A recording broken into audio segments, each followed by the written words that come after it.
All right, everybody, welcome. I am so excited to have you guys here. We have a special guest. This is Matthew Mertens. He's actually the gentleman who's been helping me plan for my retirement and using crypto to do that. And so it was really important that I bring him on here, not just to better understand what him and Accuplan is doing to help people set up for their retirement, but also answer a few of your questions because I know that you guys probably have several. But let's do this. Let's go ahead and introduce Matt to you guys. Matthew, Matthew, why don't you tell the audience a little bit about who you are, and then we'll get into Accuplan and kind of what you do for them and what your specialty is there.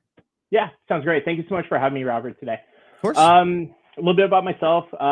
Originally from St. Louis, Missouri. I now live out in Lincoln, California, which is like 40 minutes north of like Sacramento area. My journey, I've traveled all over the United States following my wife's career. And luckily, whenever we landed in Vegas, I got to start working for Accuplan and or American Estate Trust. I actually work for both. I've got about 10 years now in the self-directed retirement world under both working for the custodian and also now working for Accuplan Benefit Services.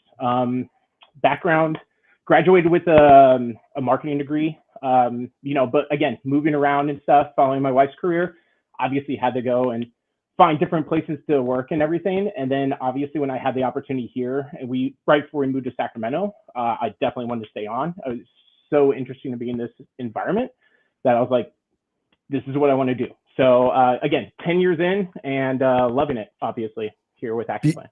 Dude, that's beautiful. And it's wonderful that you're there to support your wife because that's what it's all about, family and bring that together.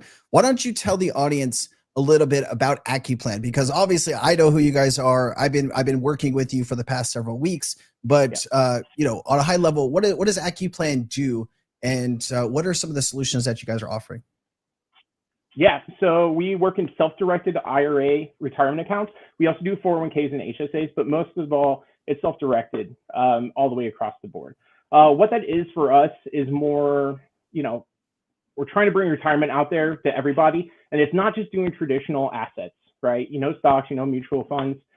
There's other things you can invest in your IRA. You can do real estate, you can do notes, you can do gold, silver, all those type of things, and most of all, crypto.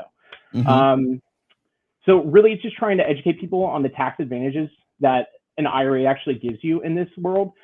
Even if you're doing crypto, not in your retirement, that's perfectly fine. But then this is another alternative just to look at to diversify across the board in how you go ahead and trade crypto.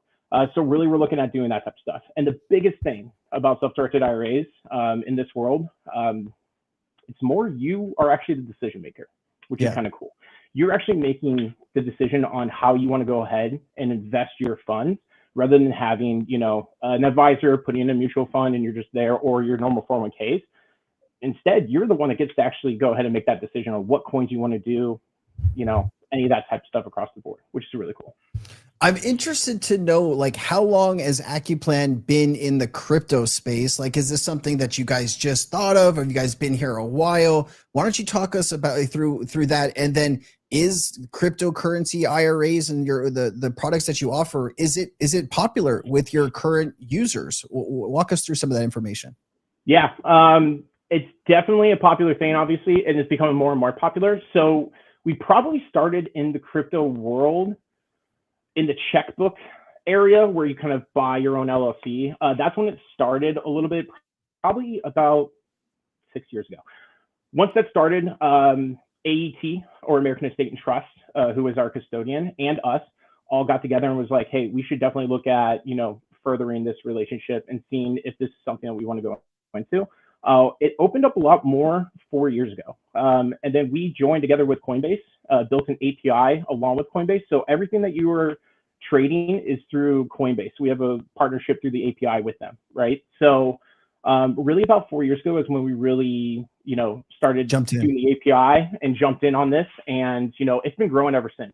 And we get clients on both sides. So we get people that have been in the self-directed world for a long time. We get new clients that are coming in, as well, that haven't even done crypto or anything like that, but are interested in obviously the product, just because it's the newer thing that also, we all think is going to hit that standard of real estate and stock at some point in time too. Like, I do believe that this is going to be up with them as the solution for us for investing in the future. So yeah. Well, we just saw the NASDAQ CEO tell the world that they're moving the stock market onto blockchain. So 100%. we know crypto is here to stay in digital assets, and Yep. Making some of the right moves today could set you up for generations. And I think that's what a lot of people are here and passionate about. Just want to welcome the audience. If you're now just joining us, we have Matthew here. He's from Accuplan. I just started my retirement journey with Accuplan, and I wanted to bring them on and just kind of tell you why I'm so passionate about these guys. If you can share the space, I'd really appreciate it. After the interview, of course, we're going to get into a ton of crypto news. So I know you guys are probably itching to talk a little bit about that, but I did want to get some more information from Matthew here. Talk with us, Matthew. So we understand Accuplan's been in the space for a while. Talk to us about like how hard is it to set up? Because like I think what gets most people is like, man, setting up a retirement account, this could take days, or I need all of these different things, and like people start to just kind of stress out even before they take that first step, right? So how simple do you guys make it to set up an account, and how does somebody do that? Yeah, it's super easy. 3-step process is how we normally go about it.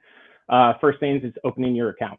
It takes about 5 minutes to open the account. All we need is a photo ID just to be uploaded, verify that it's you, put you through the AML KYC process. That's all done on our end though. Okay. That's just checking to know who you are. Second is funding the account, right? So we can either do that via contributions or transfer from another retirement account, like a 401k or an IRA, just moving those funds over.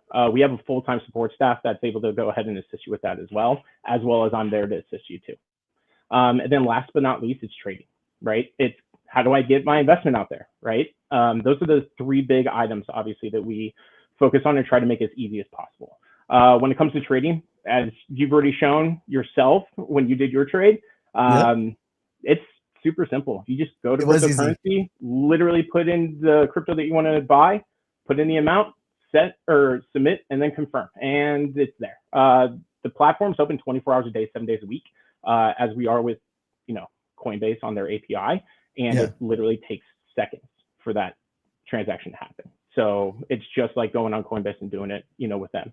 Same thing. It's interesting that you guys are working, they have the Coinbase API here. I mean, they're one of the most well-known exchanges. And so they do a lot of due diligence when they bring projects onto their platform. And so knowing that extra layer of due diligence goes into basically what you're doing, right, is extremely helpful to people, knowing that what they're getting into. Obviously, you got to do your own research and all that stuff, but working with Coinbase should be an important part there, right? Oh yeah, definitely a huge part. And their API and the way it works, it's very flawless for us. So we very much appreciate their support and everything, and their partnership as well with the API. Most people worry about like fees and things like that. Can you talk to us a little bit about Accuplan's fees against other traditional retirement accounts and IRAs and things like that? Yeah, 100%. So we try to stay as flat and as simple as we possibly can. Okay.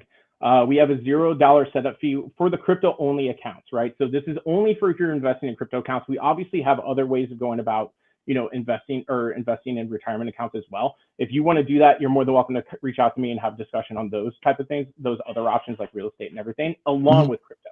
But for crypto only accounts, we try to make it as flat and as easy as possible, and to be very low cost. Okay, so it's a $0 setup fee for us. It's $5 a month to have an account with us active, and then also it's a 2% trading fee. Okay, as I said, as simple as we possibly can get. We don't want to put any type of hidden costs or points on your investment, right? So if you make an investment, a lot of retirement places will sometimes add, hey, we're going to do a couple points, and add that to your actual total. We don't do that. We want you to make as much money as your investment as you possibly can. The only things, again, that we're there to do is just give you those flat rates, and we are very transparent on our rates as well. We'll send you a fee schedule. You'll accept that fee schedule whenever you go ahead and sign up for an account. And you'll see every fee that you would possibly get charged for across the board.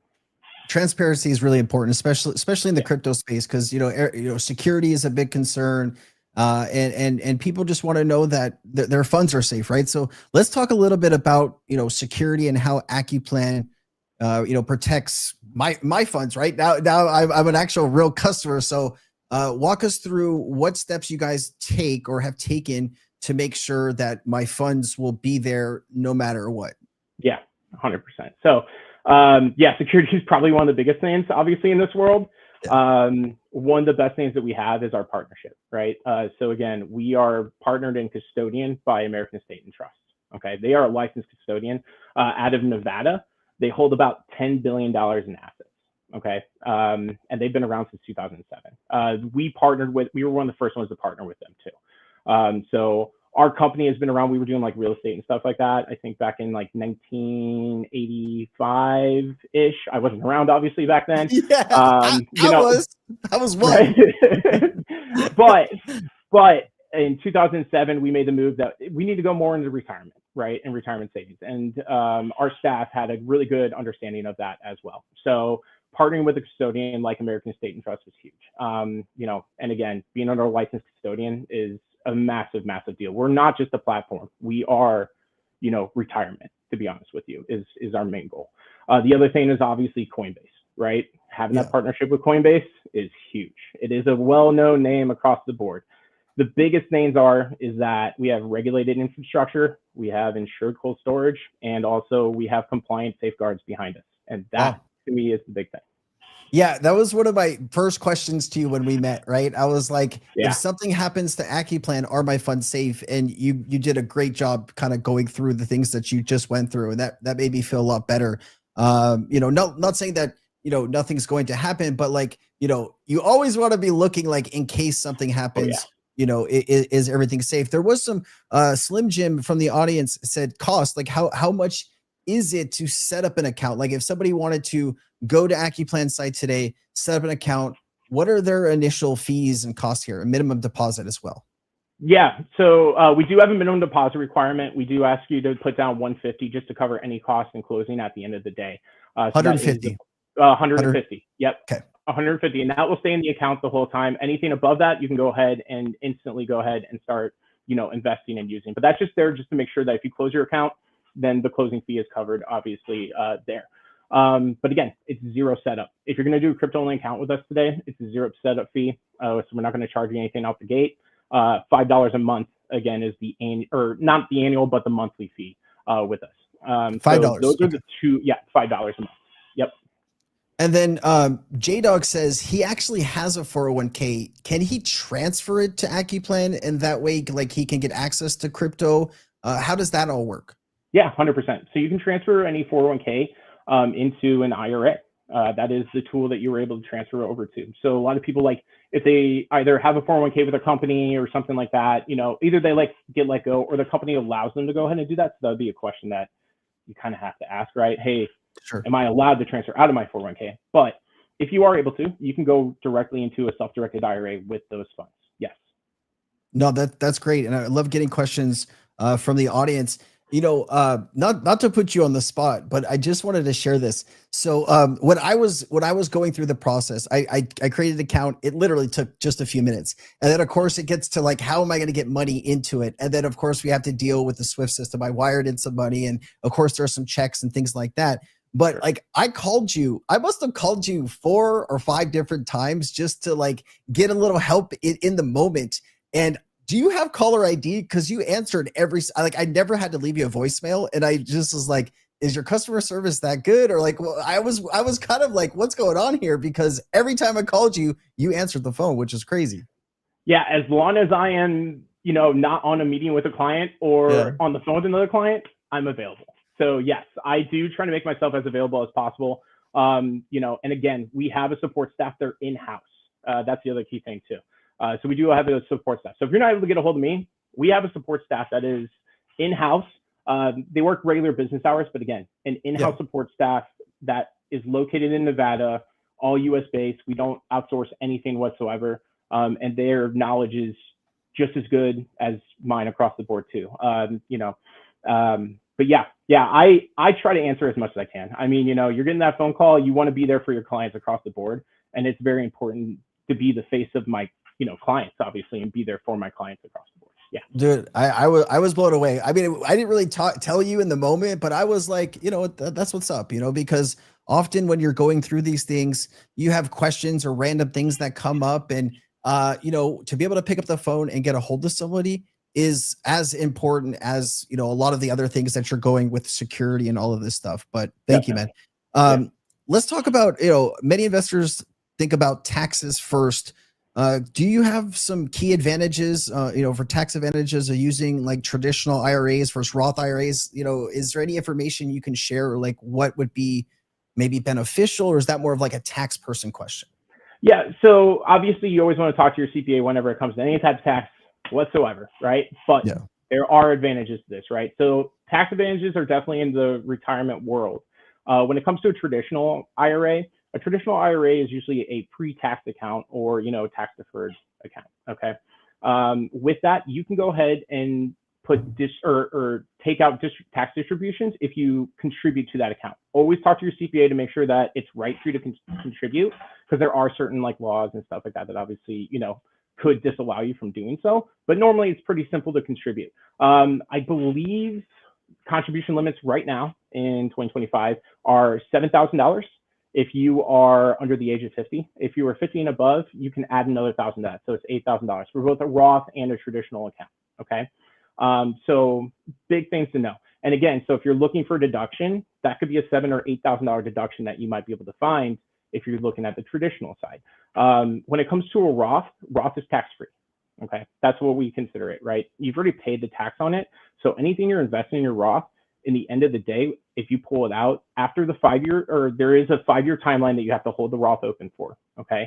And then you have to be 59 and a half, to not hit any type of, 10% or something like that, the IRS would have on that retirement account. But in the end of the day, it's tax-free, okay? I always mention Peter Thiel, I believe PayPal was under his Roth account.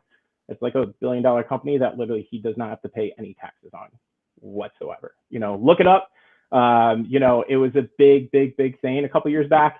But he went about going ahead and putting a company like PayPal into a Roth account, and now he doesn't have to pay any taxes on it. He's able to take that out at retirement tax-free.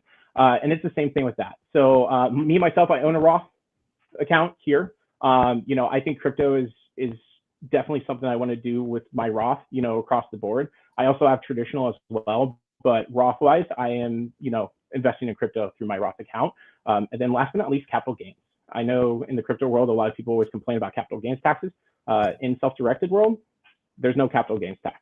As long as you are following the rules of the self-directed world, which again, don't take your funds out until 59 and a half, or, anything like that, congratulations. You don't have to pay capital gains or anything on that whatsoever, which is huge. You are speaking beautiful music to people's ears right now. I mean, we're always looking for ways to pay less tax, and this is a totally legal and efficient way to do that. And so I love to hear that. Chris, a really big fan of the channel, and thank you for your support, Chris.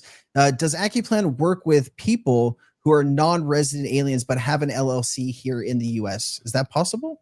It is possible. Obviously, we'll have to, look at certain things. Normally, we want people, though, that are here in the United States. It is one of the big things.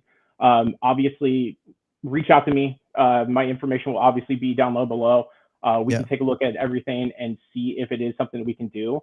But for the most part, yes, we do want you to be a U.S. resident, and also, just here in the United States, because we do have to go through certain types of laws and stuff like that when it comes to it. It is a possibility, but it's definitely something that we have to throw through our compliance first, just to verify and see if it's something that we can do. Understandable. And that's part of getting more information. And just let me show you guys this really quickly, because I think this is important to just point out. Hold on one second. I want to pull up this, right? And so there's actually a link down in the description, right? Part of getting information, right, and finding out is setting up an appointment with Matt. So if you want to ask some of these questions yourself, right, really personal questions that maybe you don't want to share in the chat, you can use the link in the description to set up a calendar, an appointment, and meet with Matt for 30 minutes, and he can answer all of these questions for you and help you get set up. So if go do this, right? A lot of us kind of sit and we wait and say, we're going to plan for retirement. It's going to happen eventually. And, years pass and opportunities pass. And, if you could do something about it today and it's not a huge burden on you, start saving. And I think that was the biggest thing for me. I was like, I just got to do this now. And it was good timing because I was looking for this. And then all of a sudden, you guys appeared in my life, and I just really liked, I liked the help I was getting from you guys, and the conversations. And we spent some time on the phone, man. You really did help me get everything together in my head, because I could be all over the place sometimes, and I think you know how that feels. But let's do this. You guys, let's just circle back right now. How many coins do you offer? Because I think it's what Coinbase offers, right? But do we have a I know it's always changing. Is it like 200 plus? Do you have any clue how many it is now? We say 200 plus at this point in time, right? I believe we hold about 313 right now, I believe. But again, I always say 200 plus just because of the fact that, it's changing all the time with Coinbase, right? But it's whatever Coinbase is basically allowing us to offer, or not allowing us to offer, whatever they're offering, we're offering. Because again, we're a part of their API, right? So if it's on Coinbase's site and you're able to do it through Coinbase, you're most likely able to do it through us as well. Correct. Love it. And then Sveta just, I think, joined maybe a little bit late and's catching up. Could a Roth IRA be transferred? And I think you mentioned that earlier, but just really quickly, you want to touch on that just a second time? Yeah, 100%. Yes, a Roth IRA can definitely be transferred. So if you have a Roth somewhere else at a different custodian, our team will go ahead and help assist you with transferring it. You don't have to transfer the whole thing. If you have certain assets that you have over there and you want to keep those over there, that's perfectly fine. And then move your funds over to us. It's all about diversifying in this world, to be honest with you. I love crypto, but I'm diversified in multiple different other investments as well, because I think diversification is huge in the retirement space. I feel you on that. And then, there was a few questions in the chat about transferring from Coinbase to Accuplan. I don't know if it works like that, but can you maybe tell us what would be the steps there? Would can they transfer actual crypto to Accuplan and then invest the crypto, or how does that work? I wish they could. Unfortunately, it's not something that we're able to do. What you'd be able to do, I say, keep your investments obviously at Coinbase right now. Obviously, we all see this thing going somewhere, right? I definitely do, because again, I'm invested in it as well, right? So we don't allow it there. So any new investment, opening up an account with us. If you want to either do a contribution or again a transfer from a prior retirement account, you can do so, and then that would then be the next thing that you would be using, obviously, to move along with the process, obviously. So I would definitely keep everything over where you have it currently, and then just opening up a secondary account and then having the tax advantage and the retirement advantage is going to be huge for moving forward, obviously, for retirement. J-Dog says 200 plus XRP. That was the one I invested. I opened up a Roth just to invest some money into a Roth IRA with XRP. That was the one thing that I did. So absolutely, XRP is yes. Let's see. Since you guys, let's just really circle back. If you're just now joining us, this is Matthew from Accuplan.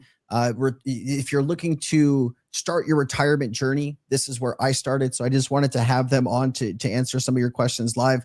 Who's the typical investor or the person that you see coming through the doors? Is it people my age, younger, a little bit older? Like, who's your typical customer or client? I'm very interested.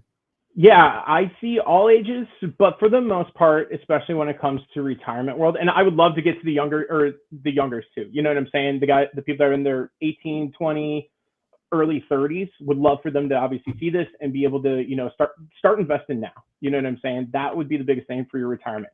But for the most part, in this world, especially in self-directed IRAs, it's more 35 is what we usually see, going all the way to 70, to be honest with you, 75, right? Our biggest portion is probably 45 to 55 is what you normally see. But again, start early, right? Retirement is huge. Take advantage of the tax advantages that we have here too. If you're investing in crypto or anything else, take advantage of those tax advantages that we do offer, because those will be huge in the later run, especially once you get up and you start wanting to save for your retirement. Love that. And then we got Slim Jim making a nice donation to the channel. Slim, I really appreciate you, man. Thank you for your support. says, thank you for all the crypto information. So he's thanking you, Matt. I really appreciate that. And Oh, hey, that's love to get support from the community, man. That's what's up. I yeah. did want to show this one more time here. So you guys can, if you want, asking questions is the most important thing. And if you want a private setting to do that, you can use the link down in the description to set up a one-on-one meeting with Matt for 30 minutes to ask him any question that you want, get some help live. And then also, if you want, there's a link. If you want to support my channel, you can use my link. If you don't want to support the channel and you still want to open a retirement account, just go to Accuplan and create an account.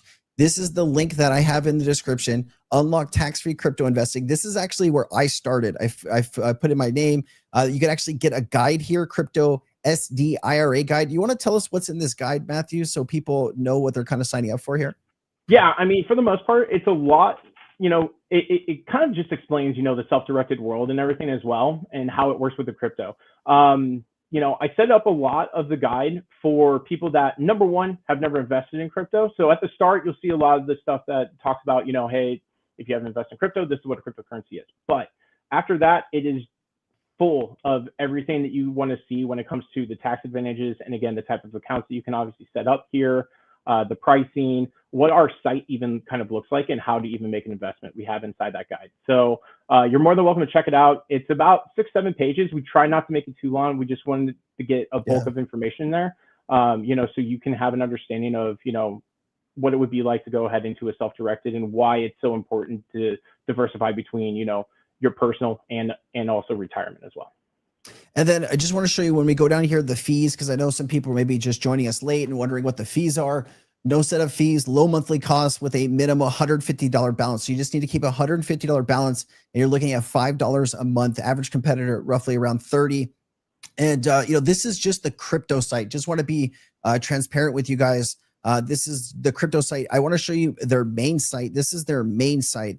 Accuplan Benefit Services. And here are all the different investments they offer: cryptocurrency, precious metals, private equity, private loans, real estate. They do some tax liens and tax deeds, and then trust deeds. Any other additional information you want to give us here, Matthew, or any, because there might be some people out there that might not be interested in the crypto side, but might be interested in everything else that you offer. Do you just want to run through this really quickly? Yeah. Again, in the self-directed world, obviously, again, everything with the tax stuff that we already discussed, that obviously goes along with this as well. Yeah, you're able to invest in a multitude of different things. It's just not, your standard mutual funds and stocks and bonds. If you're looking to just diversify into something else outside of that, I don't say close out the account and move just everything over here. Diversify is the key word.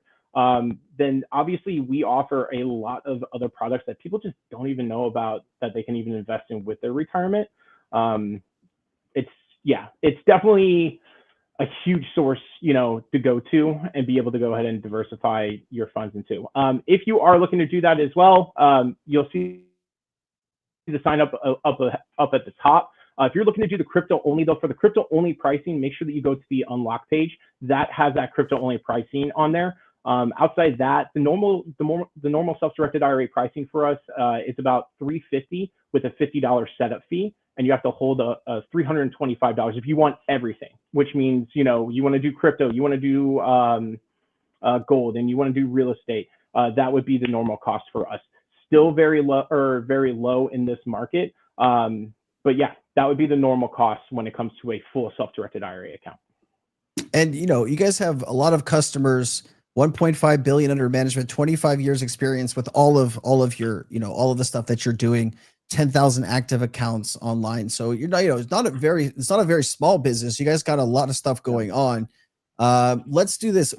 When do you get a phone call, from customers that, because you guys offer live support, what is like the average person asking these days? Like, is it more kind of stuff that we've gone over here, or is there any, is there a question I don't know to ask you, right? Like, can you think of anything that's really important for people to know about this that we haven't talked about? Yeah, so I would probably say the two biggest calls that we get, right, is how do I get my money in, right? So how do I transfer into you guys or get a contribution to you guys would probably be the biggest question that we get, right? Because that's usually as part of the get starting process, which we're obviously happy to answer, and we'll be there to answer it. Also, how do I get my investments out, right? Again, we have a great support staff, and again, myself and our team that are there to assist you with those type of questions. We do also on our sites have a lot of tooltips, and also I think we do have like an AI little chat bot that can kind of give you some instruction as well. If you're looking to do it yourself without having to reach out to the support team, but obviously we're there to support that. But those are probably the two biggest that you'll see. A lot of people that get into this space already have an idea of what they want to invest in, right? It's just knowing that you can make those investments in a space, right? So like when a lot of people come over, they already know that they want to invest in crypto, or they already know that they want to invest in gold and silver, right? It's just more about how do I get my funds there and how do I make this as smooth as possible? And that's obviously what we're here to do on the support side whenever we answer the phone, email, any of those type of things. I love that. And then William here, Zelfer9, was saying that he needs to catch the replay, but you are accepting fiat to start an account, right? So like I can tell you what I did. I wired money from my Chase account into Accuplan. They give you all of the instructions, and then it was pretty simple. I just filled in everything that they gave me and wired it in. William also asked about, is it possible, like if you have a child, right, and you wanted to like set something up for them or make them a beneficiary, can you do that if you have a younger child that's maybe under 5 or something that you want to set up for their future? Sure. That's definitely a question I have to ask, because Okay, I haven't had that one yet, to be honest. No worries, with you. Even for all the time that I've been here, maybe I've had it, but it's just been a long time. But beneficiary is a yes. I can guarantee. Did I lose you, Oops, Matt? did you? I might have lost you on the sound. Did I hit a button? Hold on 1 second. Oh, you know what it is? Hold on. Can you say something? Yep. I accidentally hit a button. I apologize. That was me. Okay. We're good. We're still here. We're still good. So back to the beneficiary question. Please. So yes, they can be your beneficiary though. So my daughter, she's 14 years old. She's my beneficiary on my account. Or whenever you do a retirement account, it is very important to make sure that you have your beneficiaries listed. It is one of the things that we ask you to do as part of the onboarding process. If you can't do it right away, you can just jump into the online platform and go ahead and do it there as well. But if you need me to walk you through it, obviously just reach out and let me know. But yes, setting up beneficiaries is very crucial. You can do it at any age. If you're married, they would normally be the first beneficiary, but then you can do beneficiaries below that as well, just in case anything happens between both you and your spouse or anything like that as well. So yeah, beneficiaries is definitely key. Let me get back to you though on the 5-year-old opening up a retirement account. Let me get back to you on that. You're good, man. You're good. No, I appreciate you answering all these questions, because these are what people are thinking, and it's good to have some of these answers and what you do. Looking ahead, like where do you see the future of crypto retirement and investing going? Do you think the US is making it easier for people to jump in here, with all of this 401k and IRA, and President Trump signing the executive order to allow some of these, funds to be starting to invest in crypto? Like where do you personally see it? Because you're doing this every single day. You know more than anyone. Yeah, great question. I see this, again, as I stated earlier, I see this being the new standard, right?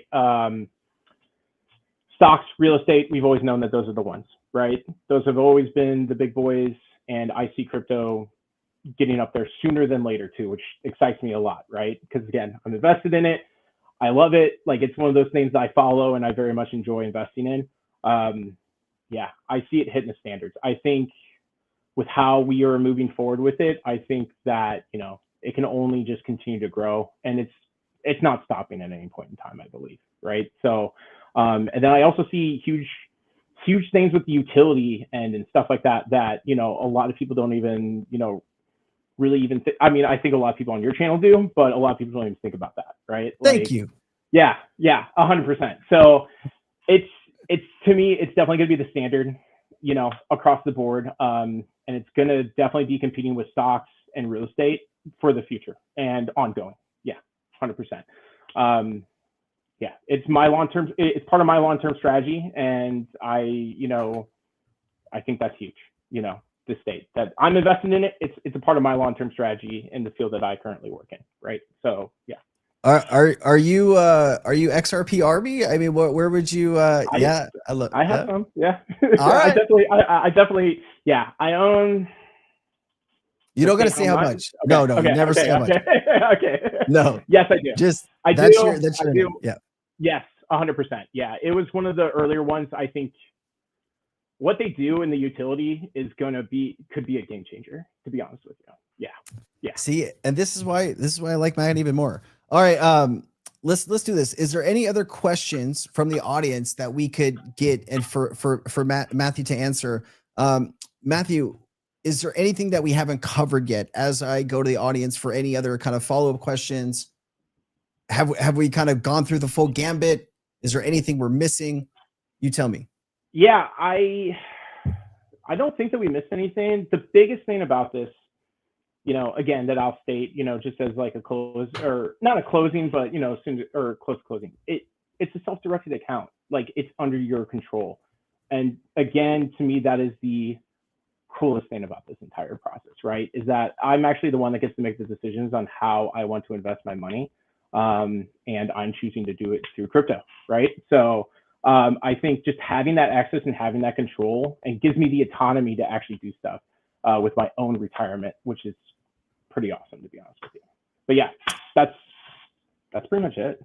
Dude, I love that. I mean, if we covered everything and we got the most important things out, that is great.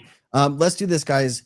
If you are listening to this on replay or if you're watching live, what I want you to do is if you want to take the journey that I just made, right? And like I didn't invest tens of thousands, right? I just started somewhere, right? I started with $350.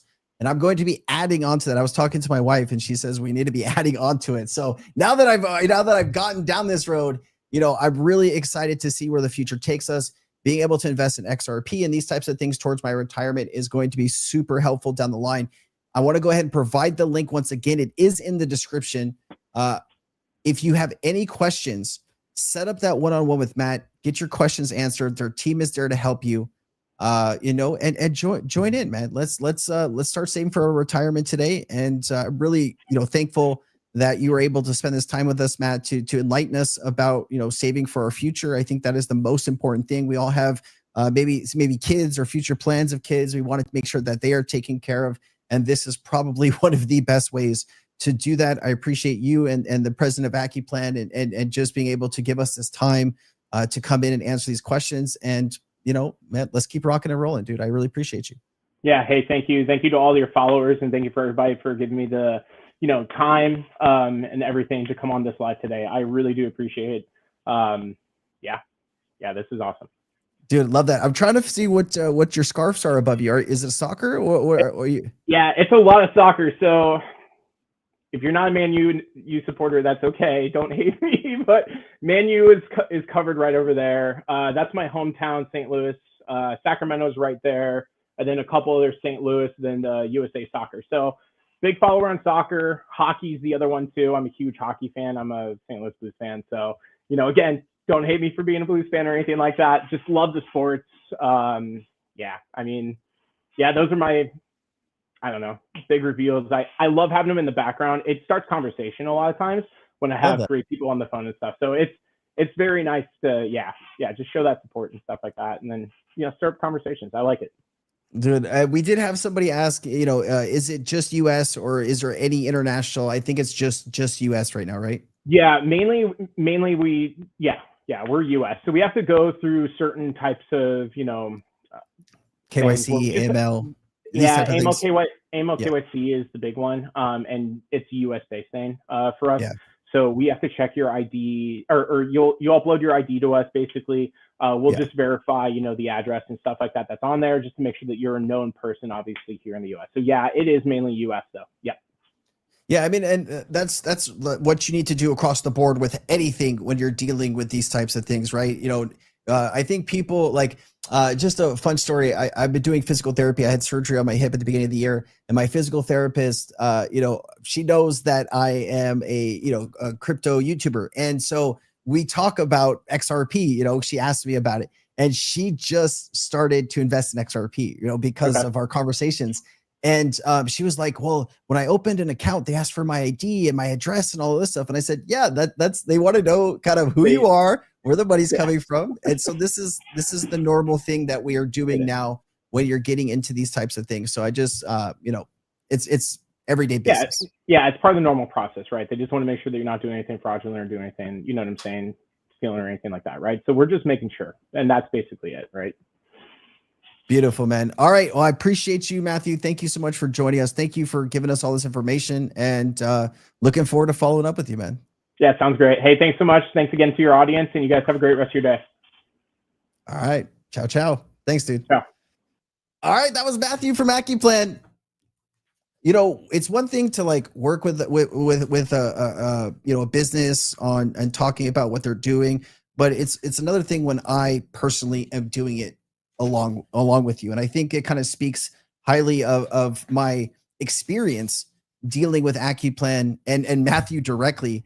Like I said, I've literally called Matthew 4 or 5 times, and every single time he's answered the phone, which I was happily surprised, because the day of like getting help in customer service, you call and it's a freaking AI, or you call, it's a call center in some other country, and you're like, how can I get help?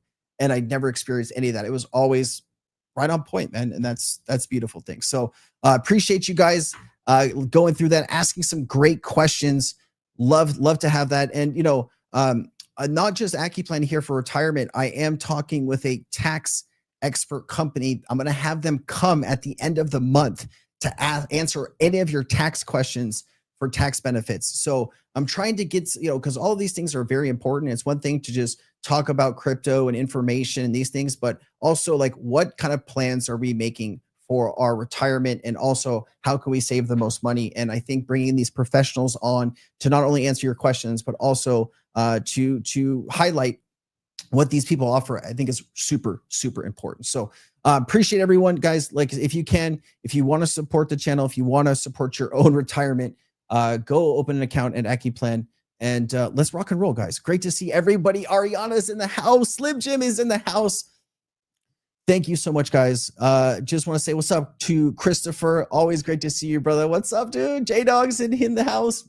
We got Curtis. Of course, Richard is here. Always great to see you, Richard. Chipper is here. Sveta. What's up, Sveta? Daryl's here. We got all kinds of really cool people all the time. I love it.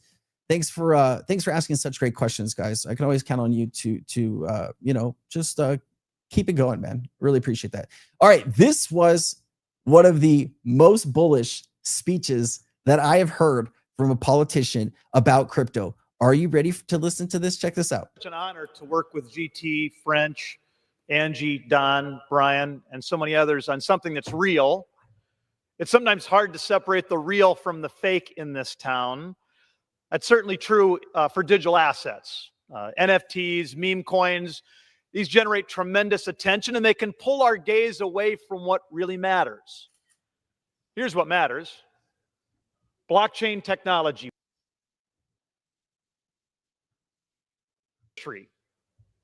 In the same way that the internet has transformed every single industry over the last 30 years.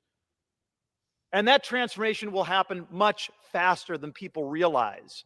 If we can keep government from continuing to screw this up. This is not about buying bubble gum with Bitcoin. This is about blockchain innovation happening here rather than overseas. About more liquid capital markets, about small businesses creating new services and products, about removing friction from transactions for every single American, and about protecting consumers so the debacles like the FTX meltdown never happen again. We tend to overstate the impact of what we do in this town. Everything is historic, even when it's not. But this is different. This is different. This is huge. Before I came to Congress, I was in the broadband industry, and the 1996 Telecom Act provided the regulatory certainty needed to launch the internet era. That was a watershed victory for this country, and my friends, we are here again. The regulatory certainty provided by this incredible bipartisan work product will launch a golden age of innovation and the golden age of digital assets. Today, now, this moment, this is a watershed victory for this country. Today, we do something real. And with that, I would yield back. I don't know where this guy is from, but I like what he is saying. Congressman Johnson. Let's see where this gentleman is from. Let's bust out Lexi. Where is Congressman Johnson from? There's probably a ton of Congressman Johnsons. I just want to see. Oh yeah, see, look, there's 1,500 of them here. Crap. Okay, that wasn't helpful. Anyways, I like what this guy is saying. Crypto is the future. We're experiencing it. We're living through it. Really quickly, Charles says, new to crypto, mostly invest in XRP because it seems to be the future of banking. Why do daily charts of all cryptos look the same? Not one ever seems to really separate themselves. Well, Charles, we are still in a very speculation market. I know it feels like when you look around that we're at a point of mass adoption and utility, and maybe that is true. Maybe over the next few months and few years, we're gonna get there. But we are still trying to figure out if XRP should be $3 or $3.15. And until we get some more bullish momentum, there's a lot of things that are going into why people are very hesitant right now. September is usually a weird month for crypto.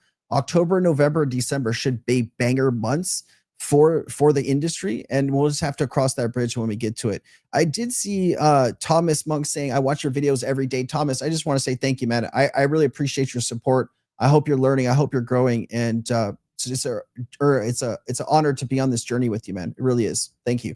Man, I just thought that was such a good way to start the freaking the stream here. Fidelity. So I don't know what people are smoking at Fidelity, but Fidelity predicts that Bitcoin will be worth $1 billion by 2038. Just to give you a little context here about $1 billion Bitcoin, you're talking about $21 trillion going into Bitcoin. Okay. Okay, sure. Yeah, I believe that. No, I don't. Bitcoin going to $1 million, probably, unless something truly catastrophic happens where a 51% attack happens, or the government finally admits that they were behind Bitcoin. Those two things, Bitcoin would be nothing, right? Bitcoin would be pennies. But at the trajectory that we are seeing now, $1 million is not crazy, but $1 billion, I don't know, man. I think we need to put down the peace pipe and get realistic with people. 2038. So you're talking about 2022 or 2038. No, that's 13 years from now. 13 years from now, you're going to have $1 billion Bitcoin. I don't know, man. I think people that, all right, let's just, I can't even comprehend how silly some of this stuff is. But anyways, Ted Pillows. This guy sell pillows? What the heck? Investor, key opinion leader, entrepreneur, proud OKX and Mexi partner, open to advisory roles. He says BlackRock just sold 194 million in ETH and 101 million in Bitcoin. What do they know? It doesn't look good, does it? There was also this attack here, crypto hack explanation for dummies, a line of code everyone imports into their wallets and dApps when making an NPM has been compromised.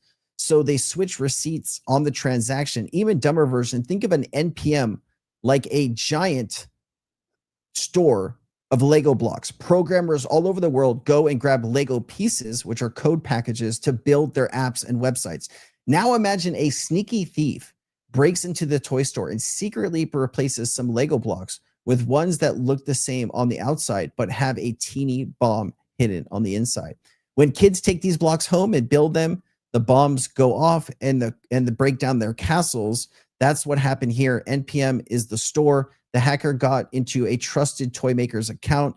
They slipped in some bad blocks, malicious code that secretly steal money. Millions of builders, developers may have already grabbed these blocks. So the bad pieces are everywhere. So this is a big problem with the crypto industry right now. I think that's why you're seeing a massive sell-off.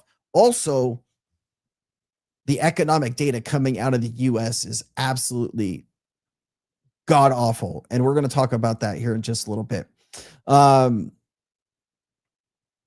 me show you this. This is insiders are consistently selling their stocks. 99% of trades from insiders recently have been sell only. So you're telling me that the markets are so great that all of the insiders in the stock market are selling. No, 1% are buying, 99% are selling. Something doesn't seem right. And we've actually been talking about this for quite a long time. Remember, institutions have been really sitting on the sidelines with a lot of this, and it has been the retail, the uneducated retail buyer that has been propping up the stock market. Eventually, this is going to come down, right? This is going to come crashing down. Of course, dropping rates will pump this up a bit, but eventually, guys, this is going to have to correct itself. I don't know if I want to play this clip. No. Let's just keep going. ETH generated 1.4 million in fees yesterday, the most among all chains. I don't know if that's a good thing or a bad thing. Ethereum network is actively heating up. Congress introduces a new bill requiring the Treasury to study establishing a strategic Bitcoin reserve. Obviously, you have Bitcoin maximalists getting paid a lot of money to put bills like this, right? The thing, like, I don't understand, like, Bitcoin, the time to get into Bitcoin is really kind of, the ship has sailed, right? Even if Bitcoin goes to $1 million, that's a 10x, and that's going to take maybe some time here. But like, the people that are pushing Bitcoin on everybody are the people that own hundreds of millions or billions of dollars worth, right? The regular person that owns like 0.1 or 0.3 Bitcoin, I don't know, man. I think these people have trapped themselves into a corner now. You look at the guy behind the Lightning Network, Jack Mallers. You look at MicroStrategy. What's the guy's name for MicroStrategy? I can't even remember that guy's name. He's so silly. What's the guy's name for MicroStrategy? Someone help me out here, please. I don't know why I keep forgetting this guy's name. Maybe because I just can't pay attention to what he's saying. But they have trapped Bitcoin now, right? You hear Bitcoin Saylor. Thank you, guys. I appreciate you. Michael Saylor keeps telling everybody that Bitcoin is a store of value. I love it, man. Thank you for all the support, guys. Everyone was rushing on their keypad to help me out. I love you guys. Thank you so much. Michael Saylor, if you listen to him talk about Bitcoin, right? He says, the technology of the future, but he also says it's a digital store of value. I was talking with a good friend of mine today, and he used to be a little bit more involved with crypto. He had some personal life stuff, get into it. He had to kind of take a step back from crypto and some other things for a little while. But I was catching up with him this morning, and it was really nice to hear from him. And we were talking about this, and Bitcoin is they basically put Bitcoin into a small box, and the box isn't the utility for the future. The box is a digital store of value. So just listen. When anybody who owns a lot of Bitcoin starts to talk to you and tries to get you on their side or tries to tell you and push you towards Bitcoin, listen to what they're actually saying. This is a digital store of value. That's great. So it's kind of like gold, right? It's a digital gold. That's what they'll say. But when you're talking about the future of tokenization of financial products, that is where all this money is going to come from. When you're talking about the settlement of the entire financial infrastructure, that is not going to be done with Bitcoin, right? That is not going to be even considered. Yes, some banks might offer Bitcoin payments and things like that, but what serious financial institution is looking at Bitcoin to solve its payment problems? Why would you, when you have XRP, maybe you can have a layer 2 on Ethereum, you can have HBAR, you can have XLM, XDC. It just doesn't make any sense that they're just trying to sell you on this stuff, man. It's just so frustrating to listen to these people again and again sell you the same story. All right, we got to switch over here to some, you know what? Maybe I'll save this. Hold on. Let me see what's next here. Yeah, I'll save this. Hold on. Let me just move some things around here. Let me put this somewhere else. All right, let me play this one.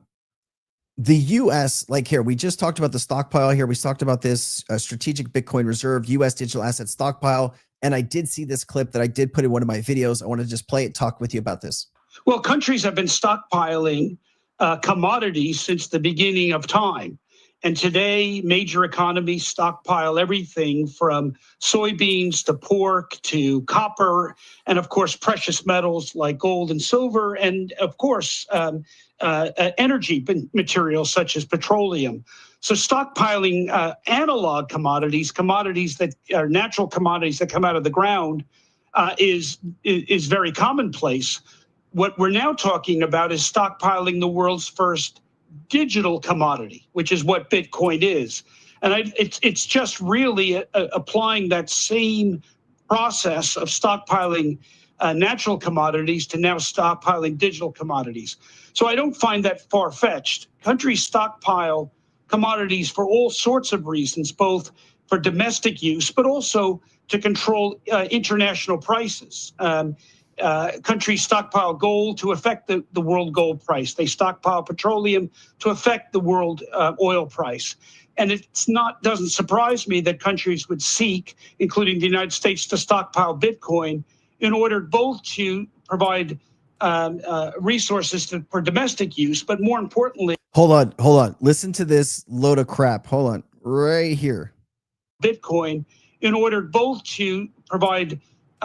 He can't even, he doesn't even believe what he's saying here, right? But I'm sorry, I didn't mean to interrupt it again. Let me just play it fully through. Stockpile Bitcoin in order both to provide resources for domestic use, but more importantly, to affect global use and ultimately the price of this new digital commodity, Bitcoin.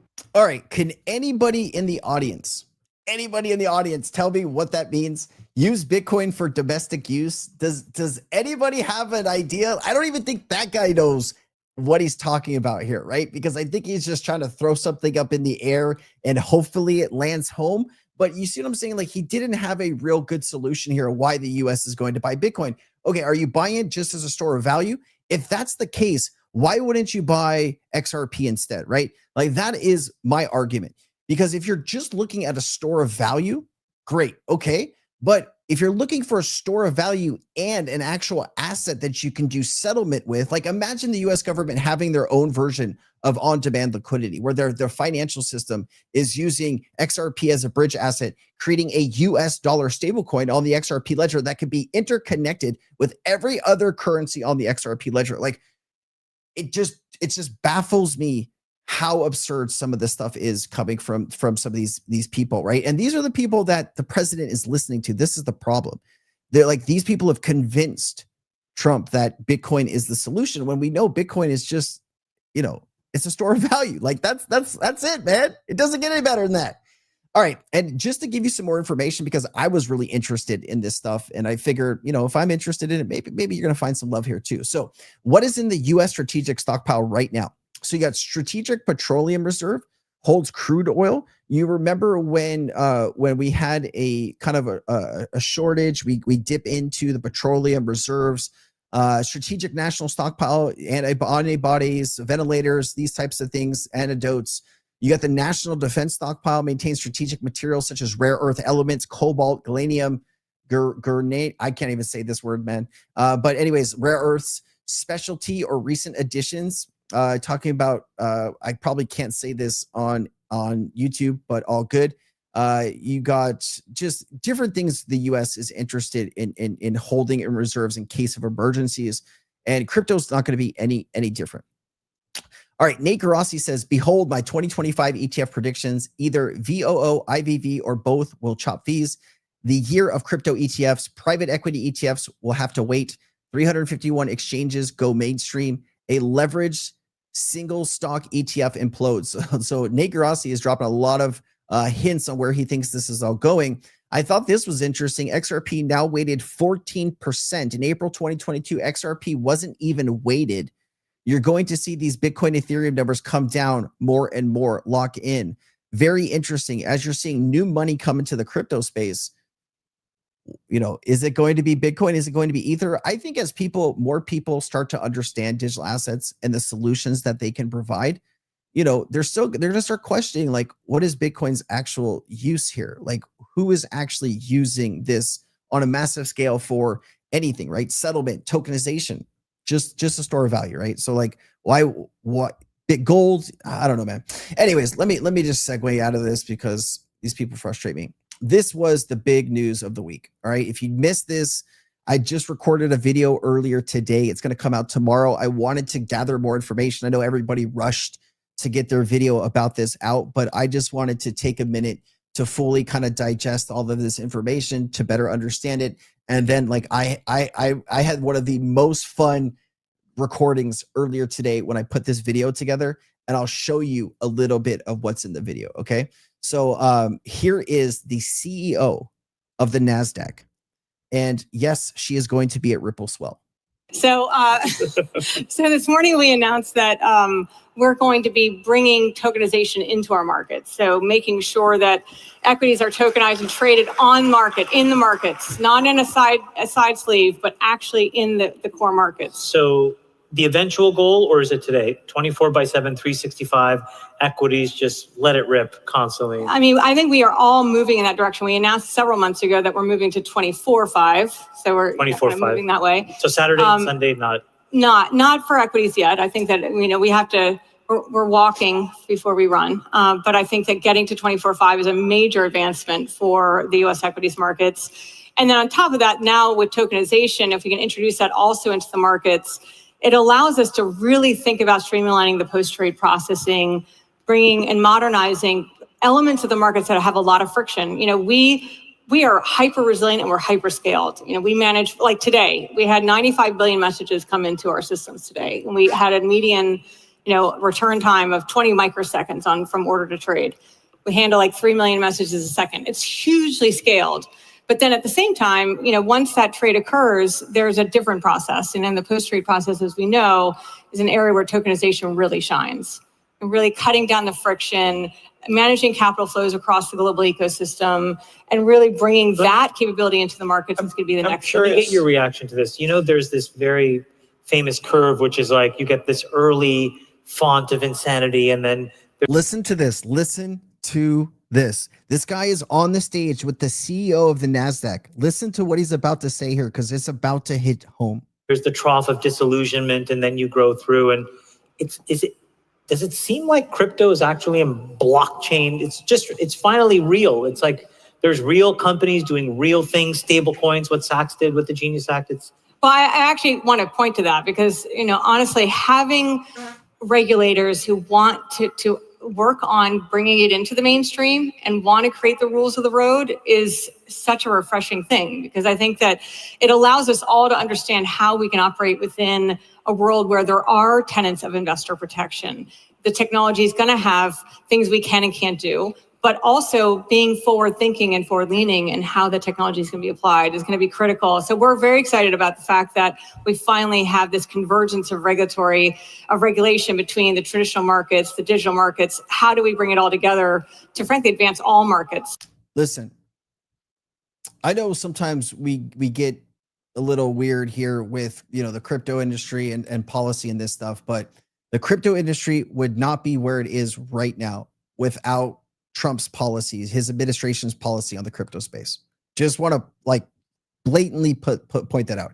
If Trump hadn't have won, we probably wouldn't be having this conversation about where we are right now with the NASDAQ about to go full on blockchain. It might have been pushed back another few years because we needed all of these regulators to get on board. And the only reason they did that is because of the Trump promises to the crypto industry. And that is a big deal. All right. That is a huge, huge deal.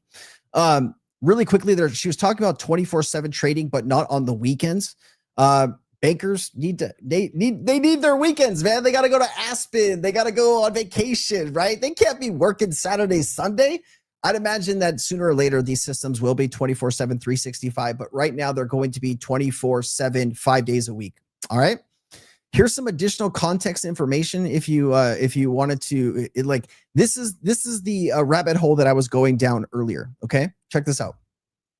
NASDAQ proposal to the SEC details that trade mechanisms will stay largely unchanged, but the record of ownership and settlements will occur on blockchain ledger and for tokenized stocks. After a tokenized order execute, instructions are sent to the DTC. Does that sound familiar? What the DTC? DTC remains the central clearing authority that will reconcile against control accounts for stock settlement in token form.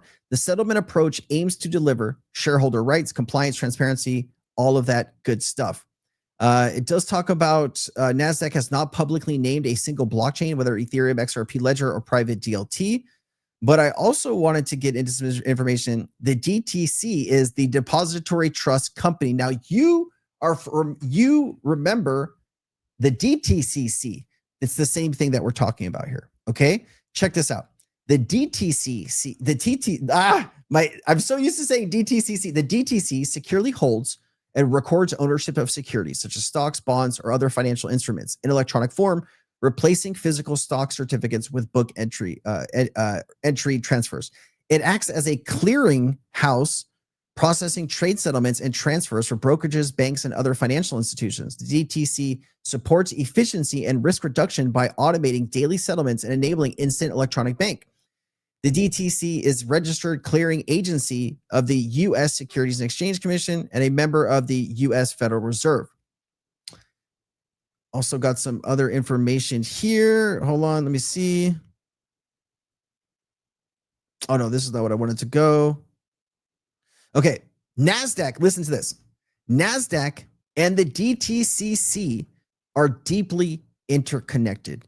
DTCC handles trade clearance and settlement for virtually all equities trading on NASDAQ today. Is all of this starting to come to you?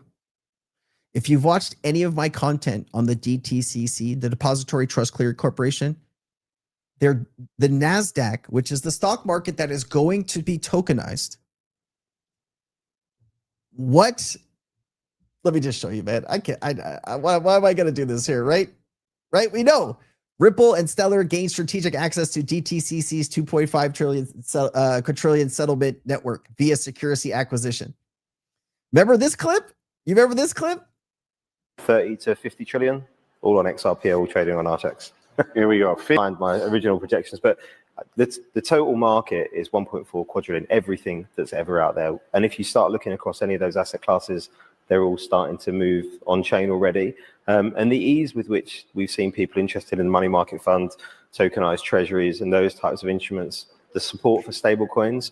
When you're talking about replacing cash, when I see DTCC, Euroclear, Clearstream, it only takes one of them to flip onto natively digital, and that's trillions of assets on its own that move. So, tens of trillions, I think we could see. And bearing in mind it's 1.4 quadrillion, this is still a tiny slice of a huge market.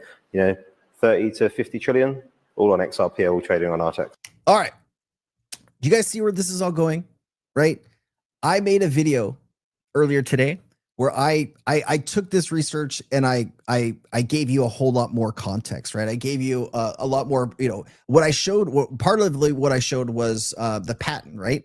Like TTCC patent, blockchain patent, hold on, blockchain patent.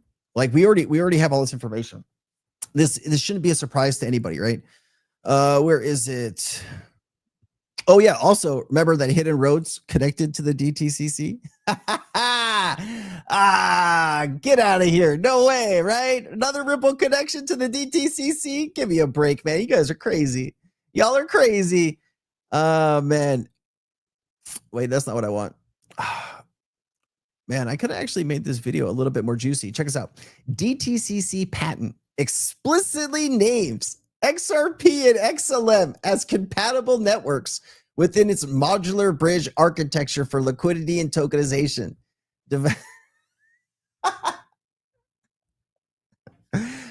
Oh, man. We've been right the whole time. Stop it. Just stop it, man. Like, these people, they thought they could hide this stuff from us, man. This is a lot of hard work by the community and everybody showing up. Here it is, right? Hold on. Is this what I think it is? Yes, this is it. Wait. Methods. Yes. Okay, here, check it out. These are the tokens that they're going to be considering for settlement. Okay, now look at this list. Tell me what you notice. Are they going to use Bitcoin for settlement or tokenization? No, that's a joke, right? They just needed to include that for shits and giggles. Ethereum, definitely. Ethereum will have its place. Don't get me wrong. I think Ethereum will be used for tokenization. I don't know about the settlement part, but you have to think also to here. This is a US financial infrastructure. Are they really going to use Ethereum that is based in Switzerland, right? Ethereum purposely set up outside of the US to avoid US regulation. So are they going to use the Ethereum, right? Like, that's my question to everybody else. But anyways, you got Hashgraph. You have Binance. You think Binance is going to be used? Come on, man. Like, CZ was just wasn't he just in jail for doing some really shady stuff? I don't think, does any financial institution take Binance seriously? I don't think so. Who knows? Flow? Come on. Tron? Dude, seriously? Come on. Tezos, Cosmos, or Ripple? On this list, what do you think makes the most sense? Like, honestly, what do you think makes the most sense here? I mean, I don't know, dude.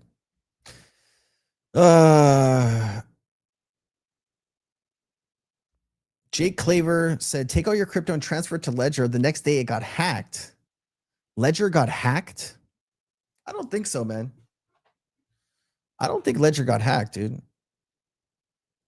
Let's just take a look at some. Let's just take a look, man, because you're gonna cause panic for people here in a second. Hold on. Did Ledger get hacked in any way? Any recent news?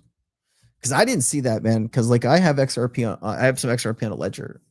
Ledger itself was not directly hacked, but the crypto ecosystem, including users on Ledger wallets, currently face major security threats due to the NPN supply chain attack, which is something we talked about earlier. So it's not just like everything has this problem right now. And that's the scary part, right? If you're a financial institution, you got to be a little bit worried about some of this. And so how do you take away some of this risk? Well, I mean, XRP Ledger solves a lot of this stuff, right? So anyways, my neighbor got hacked during Mount Gox thing. So much Bitcoin. Deadline to file this month, 25th. We were trying, man. I hope your neighbor gets his money back, dude. I've seen this to be a scam. I think this is a scam. Whenever I've searched ban exchange, red flags go off. Here, like here, I'll show you. Like, this is, I've searched this a bunch of different times. Let me show you. Ban exchange. Is Ban Exchange a legit company? Ban Exchange is a blockchain related project, but its legitimacy is highly questionable, and there are multiple red flags indicating potential risk for investors and users. It has a bad trust advisor, scam advisor, and guidance off algorithmic scans assigned Ban Exchange as a high trust score, saying the website itself appears to be safe, not flagged for malware. Despite these trust metrics for the website, these automated tools do not confirm legitimacy of the company. There's major warnings about Ban Exchange's lack of transparency, no verifiable team, no audits, no public documentation, no regulatory oversight, no major financial authority. Prominent voice in the crypto community warned that there's no evidence of real partnership between Ban Exchange and Ripple, which I believe that there's no actual partnership. That's fraudulent. It's BS. I see a lot of people pushing into it. I think it's a scam, personally. I see people, including that in a lot of their posts. I purposely don't bring those posts up in my videos because I don't think it's legit. I don't think it's legit. I could be wrong, but something about that doesn't seem right, dude. Yeah. Keep yourself safe, Steph. Like, lot of scams in the crypto space. And it's hard, right? Because a company can seem legit to start, and they can, they can have all the attention, to seem like a legit company, and then, have plans to rug people. And even I've fallen victim to some of that stuff sometimes. And I think a lot of people in the crypto space have fallen victims to some type of scam. And if there's no public facing person, I don't even want to freaking look at it. Like, if I cannot say this is one of the people behind it, I'll just go buy more XRP, dude.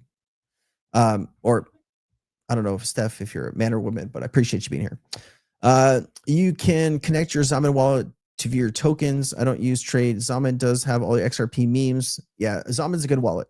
I trust Zaman. Hold and hide. OSOK's here. What's up, OSOK? Careful with your crypto before the boom. Quentin Miller, you are, man, that is words to live by.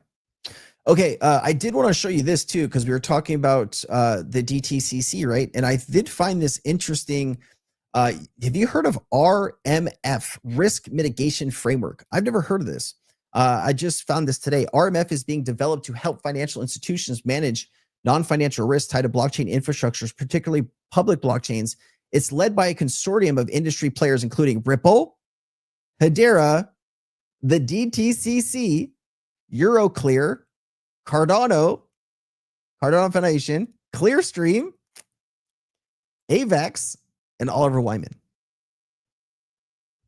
All right.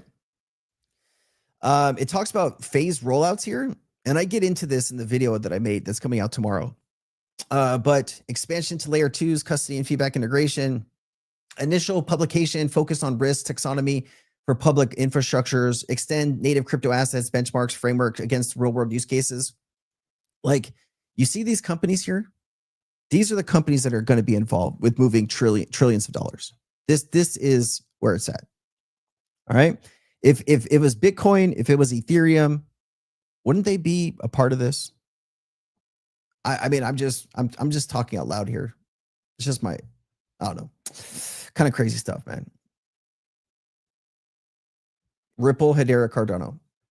Those are the 3 tokens I've been telling people about nonstop for what, the last few years here. I mean, I probably should have been buying Cardano a while ago, but I've been buying it since 60 cents. Listen, you guys are going to like the energy. You're going to like the intensity of the video I made today. Like, I was feeling so good when I was recording that video. Go watch that video, guys, tomorrow. Like, I think you're going to be impressed. So somebody asked, I think it was J-Dog, asked about getting rid of capital gains taxes. I know that was one of the promises, and I just want to give you an update of, you know, what I've been able to locate here. There's currently no law or executive action by the Trump administration or Donald Trump that eliminates capital gain taxes on cryptocurrency. No federal law has been passed or signed. The idea preliminary gained attention from a proposal from Eric Trump, President's son, in January 2025 to exempt US-based cryptocurrencies.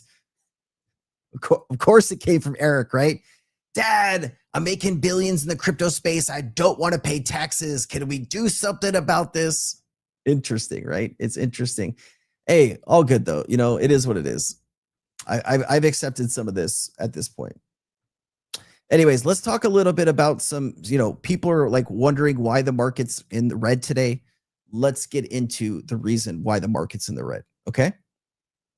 So what are we looking at here? Japan's long-term bond yields continue to rise. This is not a good sign. For decades, investors have borrowed Japanese yen cheaply to invest in global assets. But with the rising bond yields, they'll be forced to sell assets, repaying their debt. Something similar happened in August 2024 when resulted in a market crash. And this is something that Jake Claver talks about, right? Part of one of the things that he thinks is going to happen for XRP to reach $750 or $1,000. This is just one out of like a whole laundry list of things. But, you know, this is a real issue in Japan.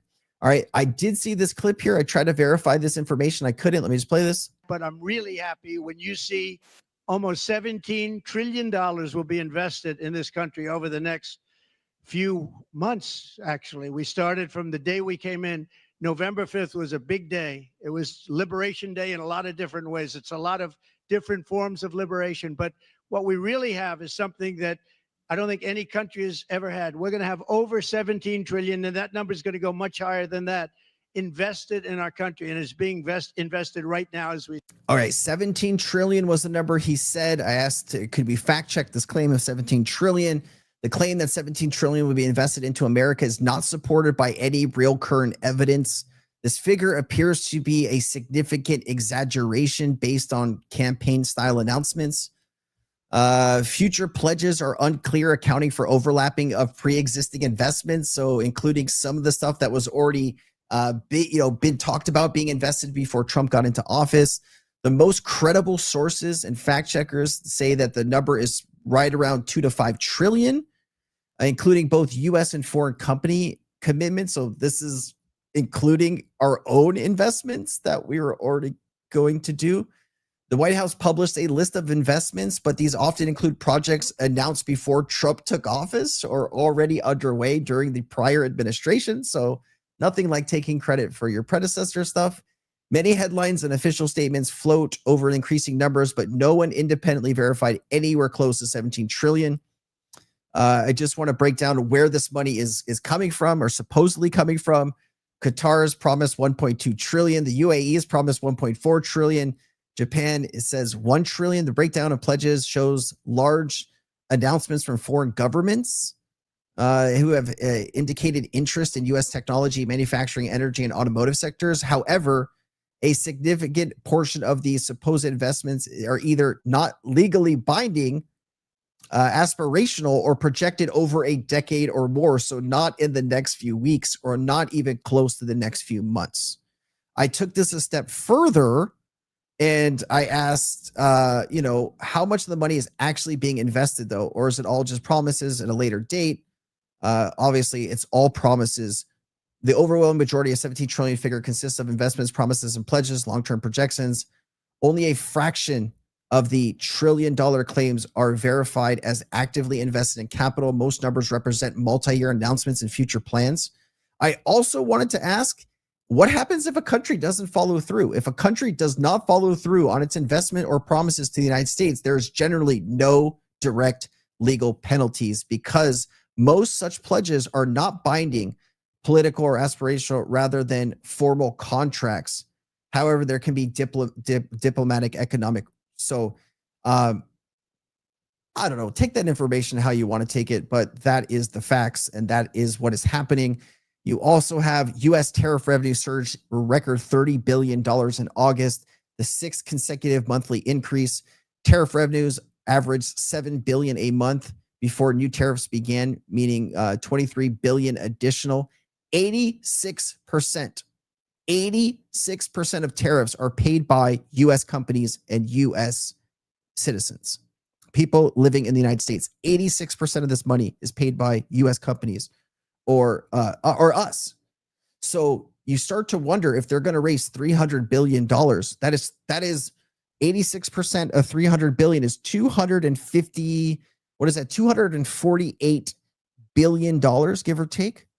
That is coming out of Americans' pockets, and this is going to affect the economy drastically, negatively. This is really bad, okay? Trump tells EU to hit China and India with 100% tariffs to pressure Putin. They want to end the war. This is how they're trying to do it. Historic moment, concentration continues. The combined weight of the S&P stocks with 3% or more share in the index has reached a record of 32%. This percentage has tripled over the last 8 years. By comparison, at the 2000 dot-com bubble peak, it was less than 10%. This comes as 6 companies now hold the weight of 3% or more of the S&P 500. NVIDIA alone now reflects a record 8% of the market's index value. The U.S. Supreme Court has agreed to hear an appeal. So President Trump's tariffs, there was a court that said that these tariffs were not lawful and they were going to take the tariffs away. They appealed it. And now the Supreme Court is going to hear the appeal. Usually Congress is the one that sets tariffs. Congress is the one that is one of their main jobs, to tariff other countries or decide where tariffs go. Just to give you some additional information on jobs and manufacturing, because this whole thing was to bring manufacturing and jobs back. This is the actual data on jobs. For the first time since 2020 pandemic lockdowns, there are no more unemployed people than job openings. No, excuse me. There are now more unemployed people than job openings in the United States. The U.S. has had 7.18 million job openings, and now there's 7.24 million people unemployed. Anybody see a problem with this? His industry-specific job cuts are rising. Today's BLS revision, the U.S. saw negative 176,000 jobs revised in leisure and hospitality. Trade, transportation, utilities saw negative 226,000 jobs. And professional and business services saw a revision of a negative 158,000 jobs. Job losses in highly concentrated in consumer and manufacturing-oriented businesses or industries. Excluding healthcare, the U.S. economy has lost 142,000 jobs over the last 4 months. U.S. Labor Department revised negative 911,000 jobs out of the last 12 months. Before Trump got into office, I told you on this channel that the U.S. economy was already slowing down. The BLS, the way that they collect data, is so stupid. It is outdated. I don't know what the hell these people are doing, but this is not a good thing. And this is why the crypto industry and everybody is on the edge right now, because this data is not good. It's official above the 2009 levels where jobs data were overstated by 76,000 per month. There's a thread on this. I'm not going to get into the whole thread. Today's BLS revision is nearly 230,000 negative, larger than expected. It's also negative 93,000 larger than the preliminary revision in 2024. Combined preliminary revisions 2024 and 2025 now exceed 1.7 million jobs. The Fed has no choice but to cut rates. Now, how do we talk about this?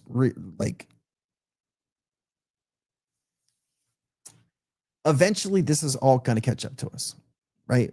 And you can only, the reason they're asking for rate cuts and rate cuts and rate cuts is because there's a lot of really bad economic data there. And you start to wonder when this is going to really start affecting our pocketbooks, right? And I would imagine rate cuts will pump markets temporarily, but sooner or later, the check's going to come due here. And you mix all of this, right, with AI and how many job losses you're going to see because of AI over the next few years, this is going to be really bad. This is going to be really bad. All right. So this is why I tell people, start learning AI today, right? Based on preliminary revisions, over 40% of jobs reported and added in 2024 were not actually added. This is under the Biden administration, right? The economy was already slowing down before tariffs, before the trade wars. Tariffs and trade wars are the two things you probably didn't want to add to the mix here. But now we're here. How is this going to play out? You tell me, guys. You tell me. All right. I wanted to save that information for the end because it's not good, man. And, there's no really way to sugarcoat it. But that is the actual facts. Now, how can we fix this going forward? They need to probably get all of this economic data on blockchain. And then they need to make it a requirement. The problem is this is all being done in Washington, D.C. You need to have it in the state level. You need to expand getting this data. This is probably one of the most important things that we can do is gather correct and right data, because the Fed is making decisions on data that's not even right. It's so stupid. And this isn't a Trump or Biden issue. This is an America issue. This is back in the Clinton administration when they made these changes. The only way to fix this is go to the states and have an expansion of collecting this data so we can make better decisions about our financial future. But this is where we are. Almost a negative 1 million jobs in the last 12 months. AI around the corner. Tariffs, trade war. Scary. It's scary to me. I mean, I know that some of you guys don't see what I see here, but this really worries me, and I think I'm getting more gray hair because of it. Anyways, let's go to your questions. I know some of you guys have questions.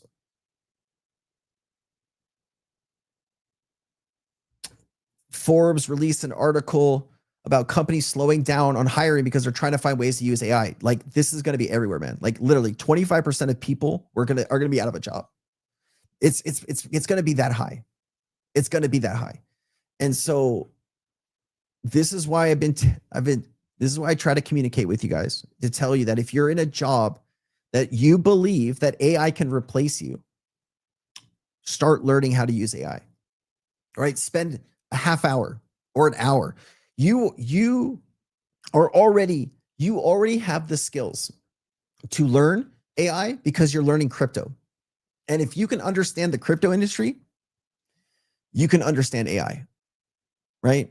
And I've been getting better, but I still need to work on my skills. But anyways,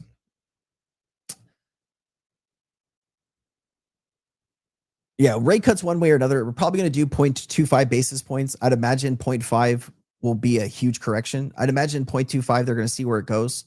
But yeah, this should push more money into the thing. People will be able to borrow at lower rates. Yeah, I'm bullish on rate cuts too. Don't get me wrong. I'm just looking at the overall picture of US health, and it's not good. It's kind of scary, actually. And like, I don't know, some of the stuff coming out that we're like entering this golden age. We're going to need to get through some bad shit before we get to the golden age, baby. But maybe crypto will help us do that. I don't know, man. Like, I don't know everything, but I do know some of this data looks crazy. The consumer will revolt, though, which will counter AI some. People are already refusing to speak to an AI customer service or solicitation. I hear what you're saying there. But let's think about this collectively, right? Like when I read your comment, this is what my brain goes to right away. You are a company in the United States. You are now hit with tariffs that are costing you tens of millions of dollars, or maybe even more than that, right? GM was like $1 billion or something, right? They just lost last quarter, $1 billion. So what are those companies going to turn to save money right now? You see where this is going? These companies are going to turn to AI to save money because that's what they have to do. Because 86% of these tariffs are paid by US companies and US people. So how do you save money really quickly?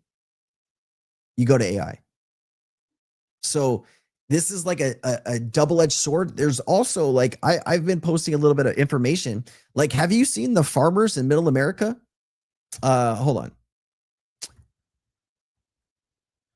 on. Farmers in middle, like they can't even sell with like most farmers, 1 out of 3 farmers right now are going bankrupt.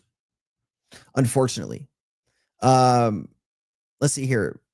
Farmers in Middle America are currently facing significant challenges related to new tariffs and retaliatory measures impacting both exports and production costs. Recent policies have introduced steep tariffs on important agricultural products, with major trading partners such as China, Canada, and Mexico responding with their own tariffs against the U.S. crops and soybeans. The Trump administration initiated major tariffs in April 2025, imposing 25% tariffs on Canadian and Mexican agricultural imports and doubling tariffs on Chinese goods 20%. China responded with these crazy tariffs on soybeans. This resulted in sharp drops in production for crops. So right now, farmers don't even want to go pick the crops because they can't sell it for profit. One of the biggest exports that we have is soybeans, right? And when you put the tariff on top of US soybeans, it actually is cheaper to buy soybeans from Brazil now than buy US. So you have all of these farmers now losing billions of dollars. Remember, you got rid of USAID. Remember that? That is the US government spending billions of dollars on farmers to export soft power in the United States. And now you have no money to do that. So not only are the farmers taking a hit with USAID, but they're also taking the tariff hit. Farmers can't make money right now. We're going to have to bail out the farmers again. And that's also going to cost the US taxpayers. Paul Barron said something truly crazy that kind of set me off earlier. Let me just show you what he said. Paul Barron posted, where is it? Where is it, bro? Where is it? Let me see. Can I go to my post and replies? Let me see. Post, replies. Oh, how do I find it, man? Oh, yeah, here it is. Paul Barron posted this. Let me pull it up. Here it is. He said, time for tariff rebates to millions now out of work or overpaid taxes by Americas, right?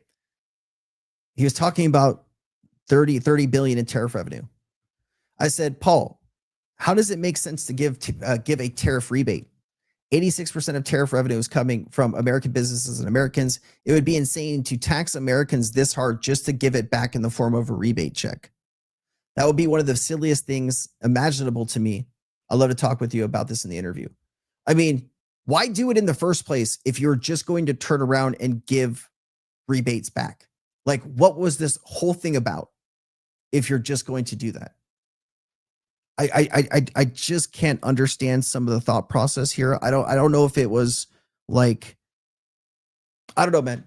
I'm just having trouble in my personal life dealing with some of these decisions. And I don't think people realize how negatively this is going to impact the future over the next few years. I'm from Iowa and farmers are doing just fine.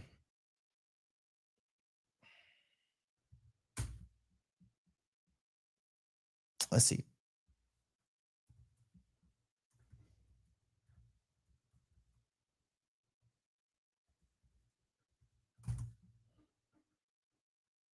Let's take a look.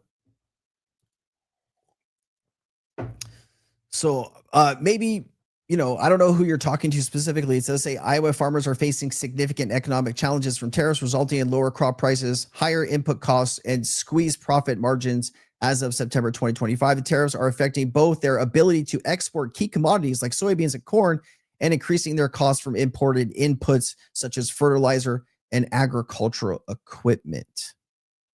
So, I mean, I cannot specifically talk about like who you're meeting and who you're talking to, but like I'm just looking at the overall data that I'm getting either on YouTube, online.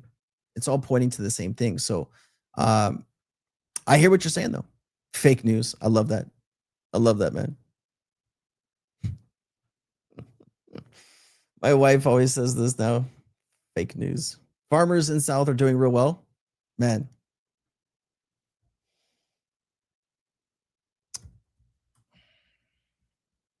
Let's see here. Let's just pull something up here. How are farmers in the U.S. reacting to tariffs? U.S. farmers' reactions to tariffs are primarily negative, driven by increased input costs, machine fertilizer. So this is not even Perplexity. This is a different AI. This is Google. What tariff mean for American farmers? Local farmers react to present tariffs. I don't know, man. All I see is increased costs, market volatility, reduced export markets, economic uncertainty. You have farmer organizations lobbying for relief right now, asking for a bailout. So I don't know what you guys are seeing on the ground right now, but it's not what I am seeing when I look at all this stuff. I mean, this is 8 days ago. This is 8 days ago. The teeth of the tariffs take a bite out of AG, agriculture, as fertilizer and machinery prices rise. I'm really worried about the import side. 50% of tariffs on steel and aluminum are making my farm machinery more expensive and are not seeing any relief in input cost side that we need.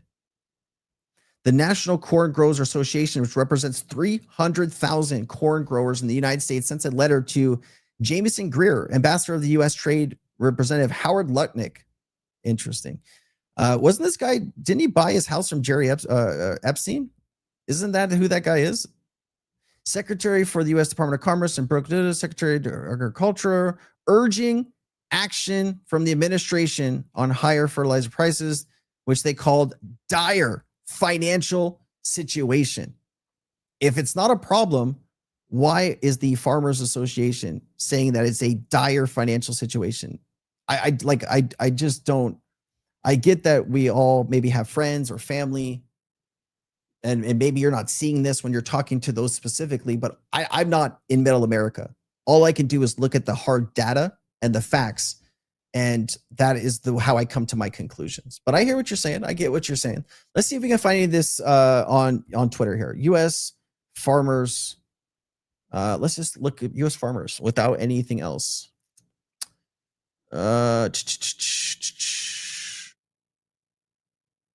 See here. America's now import more beef than it exports, while U.S. ranchers are being pushed out of business.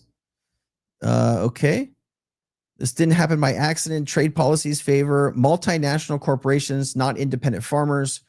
County of origin labeling was gutted, leaving consumers in the dark. Corporate meat packers are flooding the market with cheap imports. That's not good for ranchers. Let's see here. Let's see what this always has music. I cannot play the music. Hold on. Arkansas farmers are pleading with the U.S. government to save them. Many face bankruptcy. Okay. Let's see.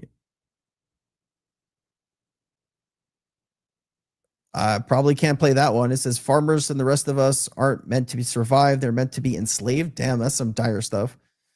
It's not just the truckers. Farmers are in dire trouble too. Link below. Hundreds of farmers in Arkansas are pleading with the federal government to bail them out of tariffs and inflation increase in their input costs. I don't know, guys. Randy, what's up, dude? Great to see you, man. Apple collaborating with Ripple? Is that a real thing? Let me see. I really didn't plan on talking about stuff this long, really, because it is taxing on my mental health to go into this information. Apple. So someone said something about Apple and Ripple, right? And maybe I'm just tired. That could be too, because it's been crazy. Oh, you know what we're gonna do next weekend, guys? I just want to touch base with you real quick. Friday will be my birthday stream. I turn 41 on Saturday, so we're not gonna have any information on tariffs or any of that stuff. So I know it's a topic a lot of you guys don't want to talk about. So I get it. But I just, it's important to me that I give you the information that I think is relevant. So that's why we do this. It's not a political thing. It's just, it is what it is, man. But birthday stream next on Friday, we're just going to be hanging out, talking about some news, talking to you, answering some questions. If you want to come and support that, I really like that. I appreciate that. Well, not yet. But he meant crypto farmers. I meant all farmers, man. That's the backbone. That's the backbone of America, right? American farmers. We usually make so much food that we export a lot of it, and that's how we get soft power, right? You know what? This is what I want to check. Hold on. How much money was USAID giving US farmers before it was gutted? Remember Elon went there and gutted it? That was rough. All right, here, check this out. Before USAID was gutted, it was providing about $2 billion annually in direct food aid purchased from U.S. farmers. That accounted for 41% of USAID food aid distribution globally.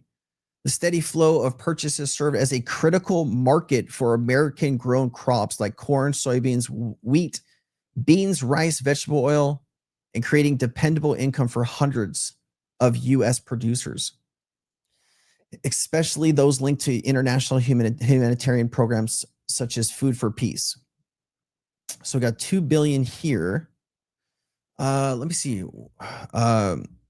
Are there any other cuts to farmers we have seen in 2025?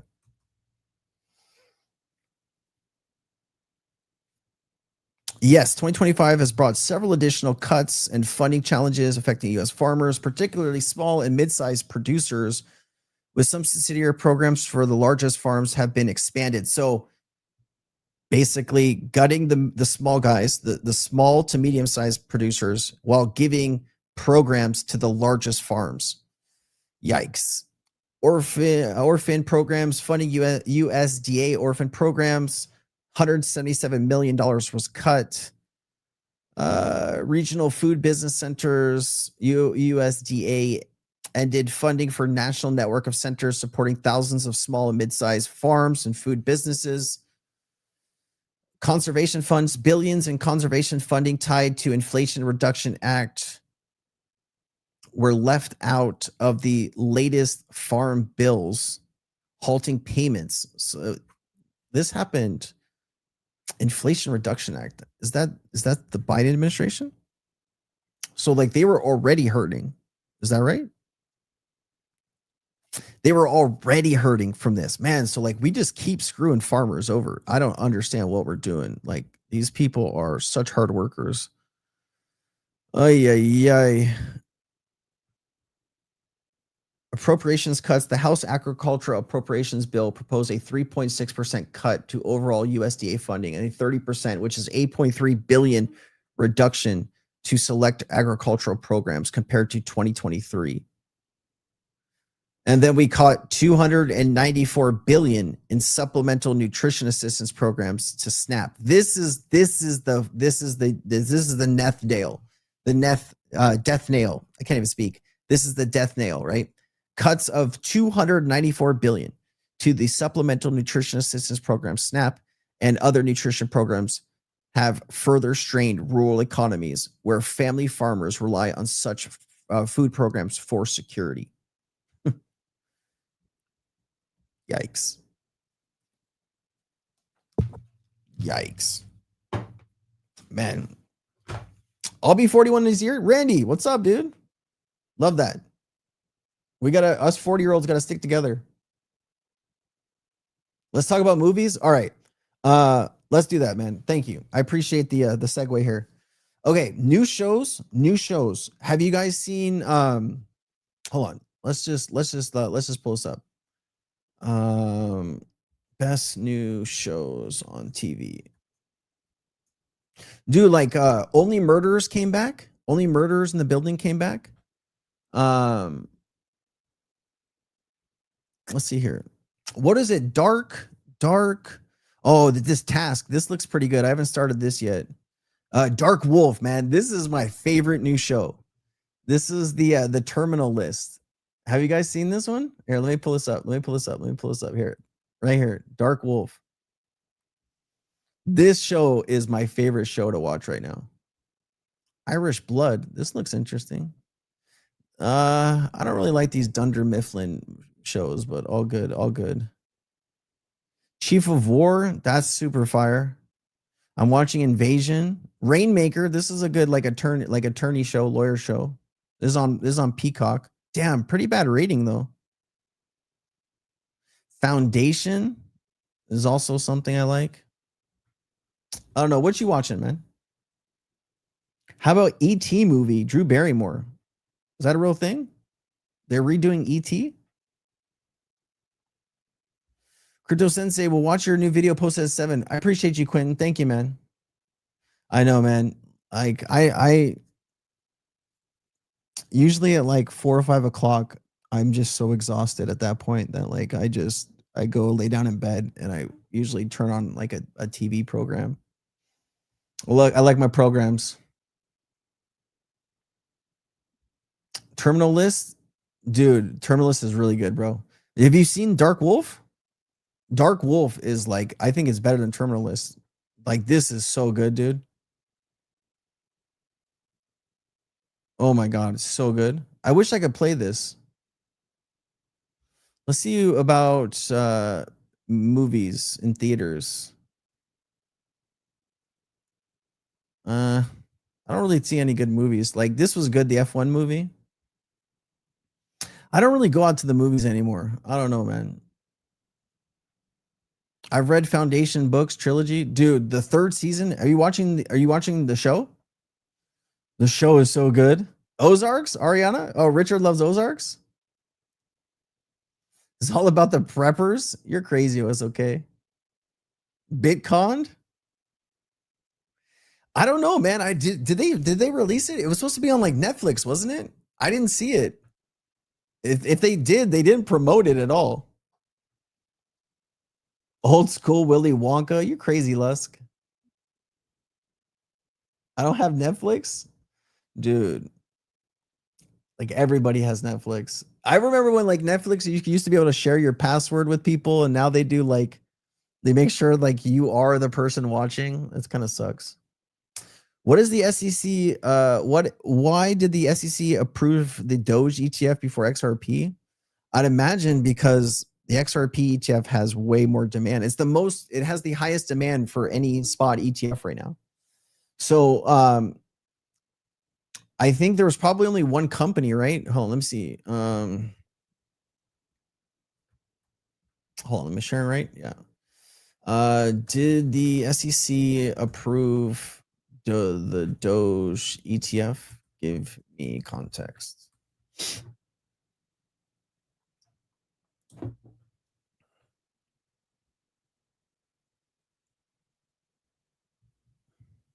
The SEC has approved the first Doge ETF in the US, specifically Rex Osprey Doge ETF, which is set to begin trading in a week. I mean, there's one company looking to do this. The problem when you have like 10, 15 financial institutions all looking to do something, if you don't approve all of those at the same time, you give one institution a lot of power, right? And that is kind of market manipulation. Because if you have all of these institutions raising their hand saying, I want a spot XRP ETF to offer my customers, you want to approve all of that stuff at the same time, right? Because if you approved one ETF today, it would give a whole month and a half for them to just control the market. And I think they're trying to be fair. Lizard King, you crazy, man. I appreciate you, man. Thank you. It is an honor to spend this time with you, man. Like when I say that at the end of my recordings, that it's an honor to spend this time with you, I mean every word of that. Here, I'll tell you this story. So my wife and I were like running errands on Sunday, and I'll tell you my weekend. So Saturday, like the only way like I usually can disconnect from the crypto market is like I go play cards. So there's a home game here that I go to. It's 1-3 no limit Texas Hold'em, and just a group of really, really cool people. And man, I got lucky on I hit a set of queens and I took down a really nice pot. I won about maybe like $1,700 on Saturday. And so we went out shopping on Sunday, and we went to like Thaisa likes some of this like Korean soap opera, and like in the Korean soap opera she likes, or the show, there was this like barbecue chicken place. And that particular place they have one in Kahala. And so we went there to eat lunch, and then we went to the mall to look for some gifts for her family because we're going to be going to Brazil next week. And we were walking, we're doing some stuff. We needed to go into Sephora. She needed to get some stuff. I walk into Sephora, and there's this gentleman, and he's staring at me. And he works there. So I thought he was just kind of, really good at customer service, but he was looking at me like he knew me, right? And I was like, do I know this person? And he walked up to me. He says, are you Crypto Sensei? And I said, yeah, I am. And really nice guy. His name was Lucio, and just really, really nice guy. He says that he's, understanding the crypto market. He's been in XRP since 2021. And it's just really cool to go out into the world and meet a random person that has watched the channel and is interested in the crypto space. And I think more and more every day we're going to experience that. We're going to meet new people. We're going to have shared experience with the crypto industry. And I think that's really cool. And so this is the third person that has recognized me out in the real world.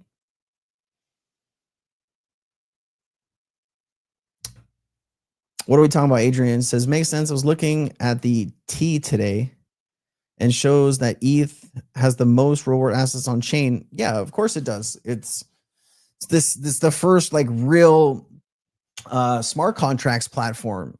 Of course it has the most, but like it doesn't mean that they're going to finish the most. It means that they were here first for that. And there's a lot of liquidity on Ethereum. That's why like 90% of RLUSD is on Ethereum. But, can the XRP ledger catch up?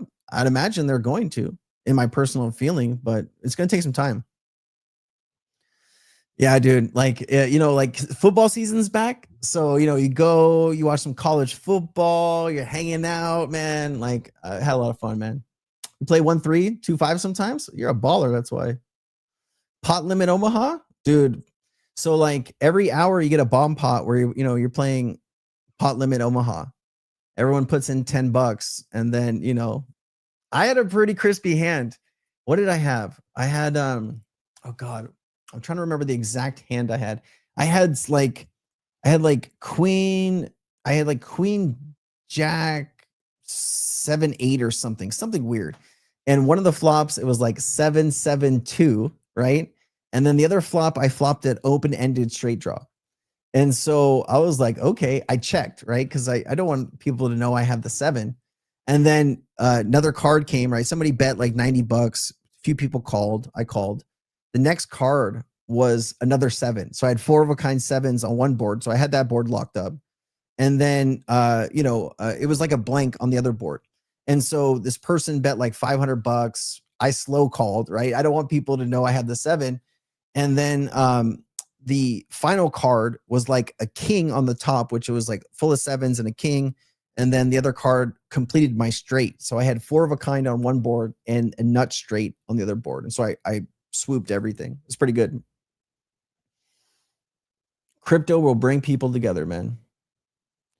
Did you tell them to subscribe? Listen, like I honestly don't tell anybody to like, getting subscribers is cool, and like I really don't want anybody to subscribe to my channel unless they like the content. Like, unless they're going to show up and watch content, I really don't want the number. Like, it's not about the number. It's about the person, right? Helping the person understand. And like, I see all these channels on YouTube that have, 500,000, 300,000 subscribers, and they do like 4,000 views, 5,000 views. Like, that's, you just kind of like have this made up number. It's not really representing, like how many people are actually interested in the content. And so, I don't know, man.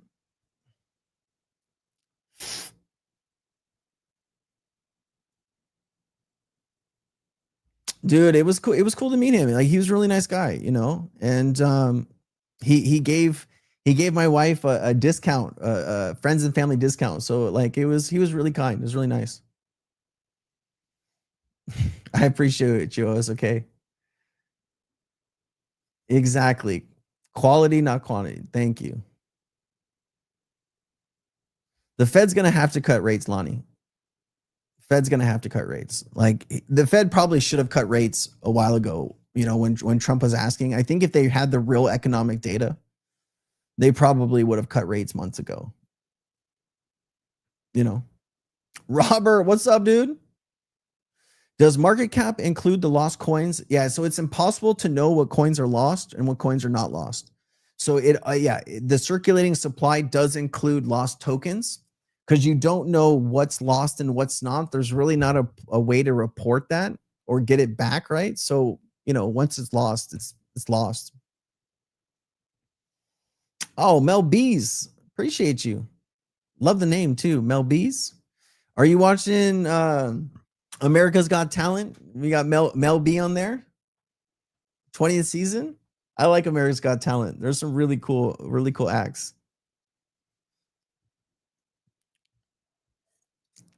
You're playing 2-5 today. First hand Jack 10 of clubs. Ooh, that's suited connectors are a lot of fun.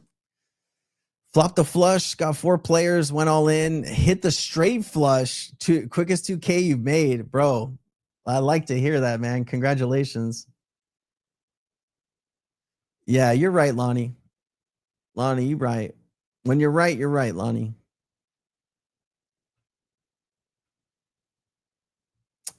Yeah, so like, crypto doesn't have a traditional market cap, and people that look at the crypto industry with traditional market cap thinking are just kind of ignorant, right? I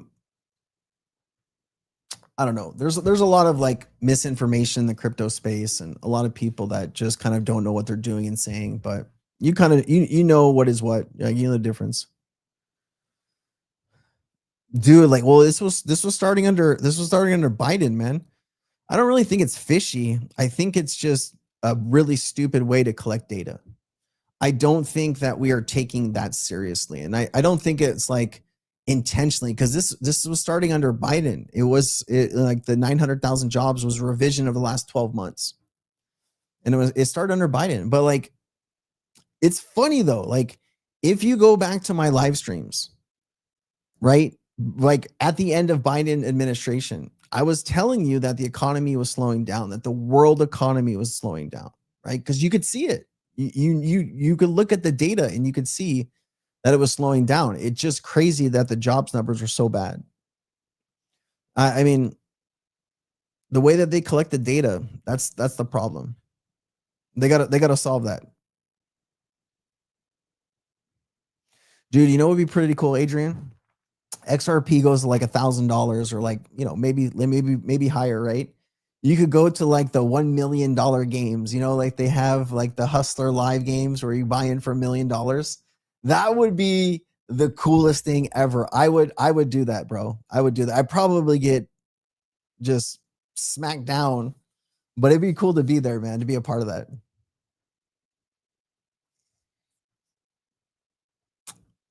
Lake life in the way of TV shows, is that like a real real life show, or is that like sounds like a love show or something? Lake life. I don't know. Vincent Scott's analogy, XRP is like a gumball machine. I haven't heard that one. Jonathan.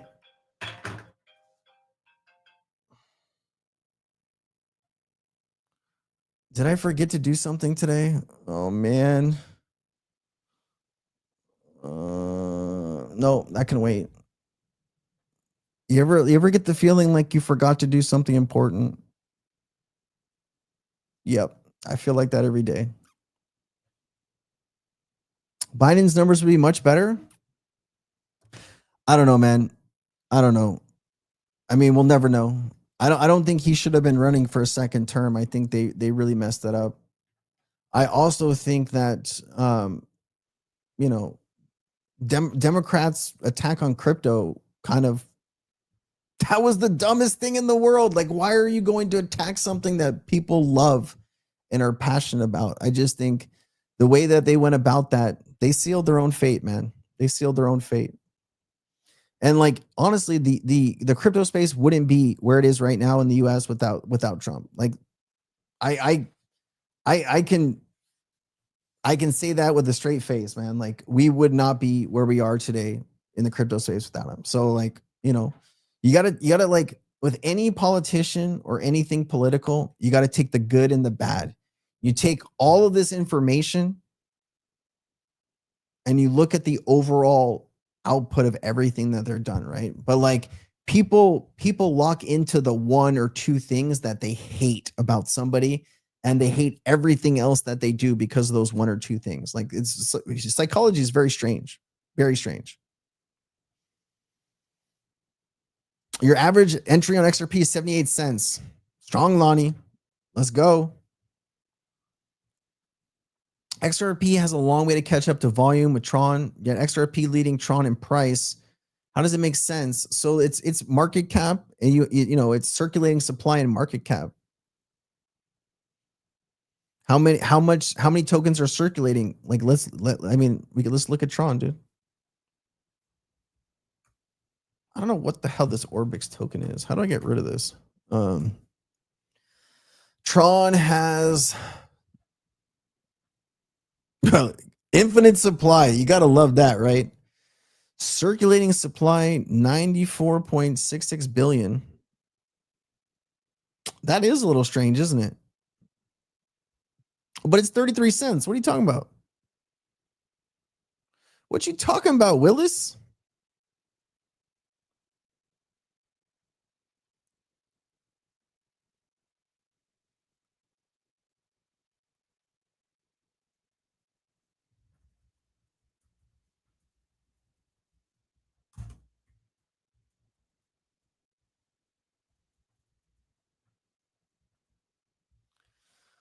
All right, what else?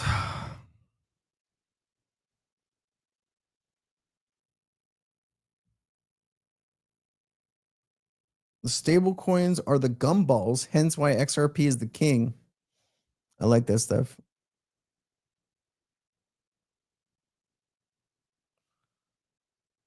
What's up with Dogecoin? I don't know, man.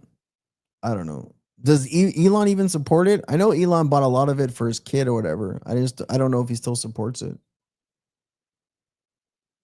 How much XRP is left on exchanges? I mean, when I do the data, and look at the data, it's hard to get an exact number because XRP on exchanges is pulled in, so you don't know what's bought and what's not. But like, I know Jake Claver thinks that there's only like 1 to 2 billion on exchanges. I've seen the number from different analysts around 1.5 to 3.5 billion XRP like available. And I would imagine if you get 10 billion in fresh ETF inflows, that's going to require at least maybe 1 billion or 2 billion XRP.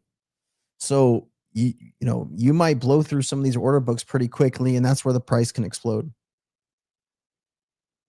Yeah, the shock supply is going to hit hard, dude. It's going to hit hard, man. I mean, it's in front of Tether, right? Here, let me see. Yeah, it's in front of Tether. Here, look.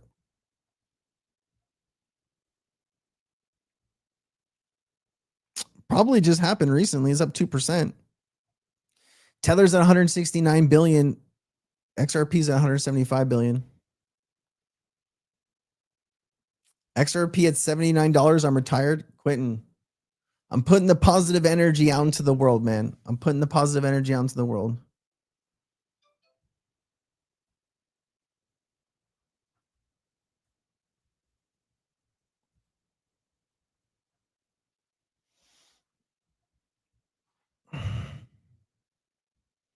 How are institutions going to buy if the injunction remains? What injunction?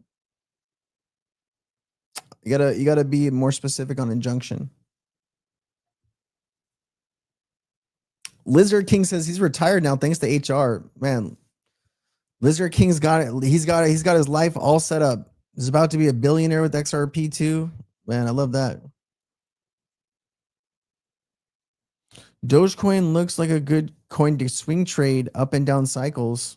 I don't do any swing trading, man. Like, I just don't have the bandwidth. But if you can make money, man, rock out. Lalo is lurking in the background. There, yeah, Lalo G. There you are. I see you. The injunctions that are not allowing XRP to be sold to institutions. I don't know if any injunctions. Hold on 1 second. Are there any injunctions stopping institutions from buying XRP? Let's see here. Injunctions.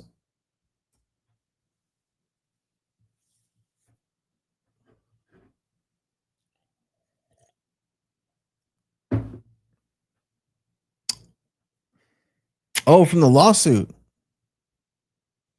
But this is just in the US though. It's not globally. The injunction arose the SEC and Ripple case. There were sales institutions were ruled to constitute unregistered securities offerings. Court ordered injunction specifically blocks Ripple from selling XRP to institutional buyers unless in compliance with securities laws. As of late August 2025, Ripple and the SEC jointly moved to have this injunction dissolved. But the last reports, the court has not lifted it yet. Okay, fair enough.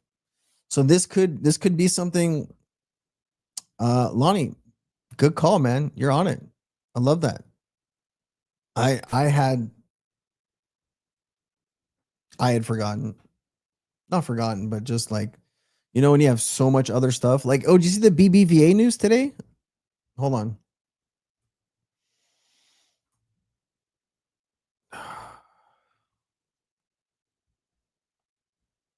You see this one?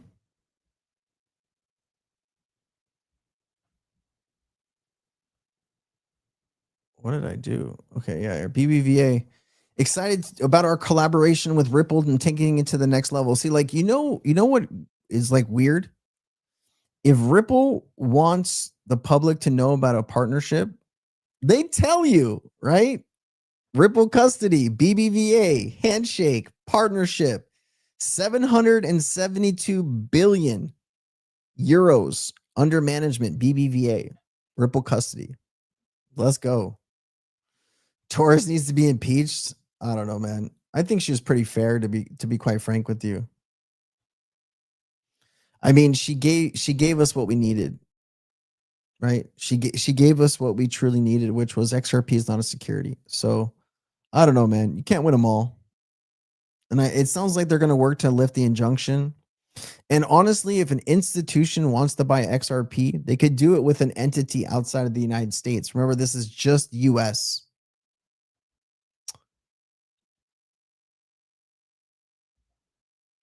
Rory, I mean, that's a great point, Rory. That's a great point. Rory coming in with the...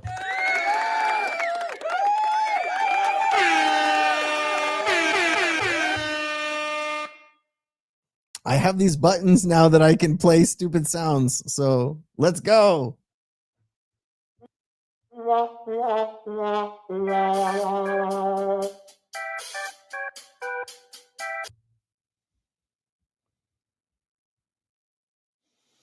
Kristen said, I'd like to have your opinion on the rise in the last 24 hours of XRP and the inflow consolidation in the last hours, what it comes to at the end of September. So Randy, I mean, like, I think we're all seeing where this is going with the crypto industry, right? And if XRP performs like Bitcoin did leading up to the ETF, I'd imagine there's a lot of people that believe the ETF is going to send XRP price well past $10, $15, right? I mean, we'll know in October. But yeah, I don't know. We'll have to see how it all goes. I think personally that people will be piling into the asset before then. We'll have to see though.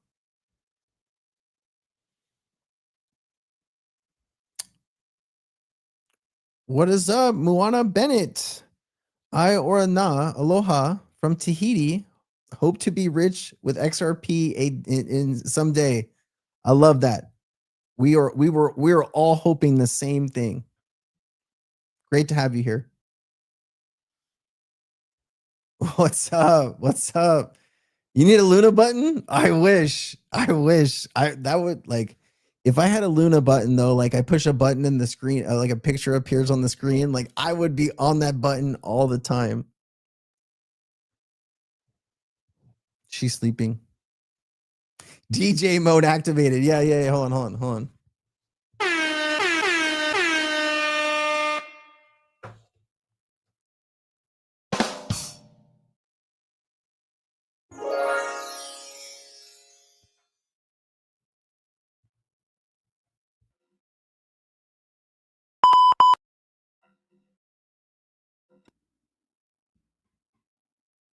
I don't know. I got to set up some other buttons, I guess.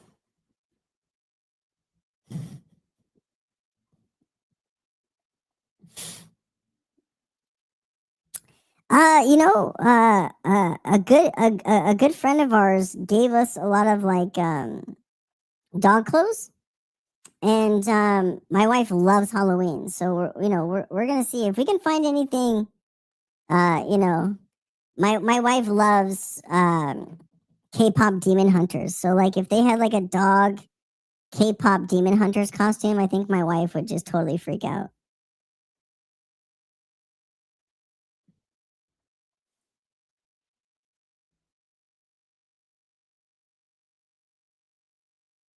Well, what happened? Do I know what?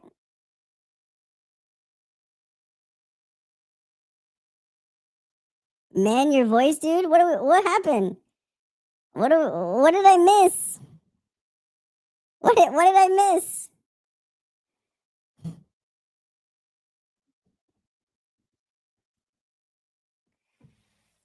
Voice button? Oh, did it change my voice? I'm a chip. Wait.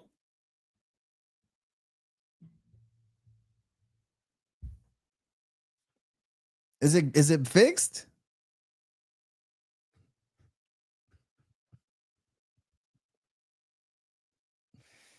Oh, that's what that does. I don't know what it sounds like. Hold on. Let's see. Hold on.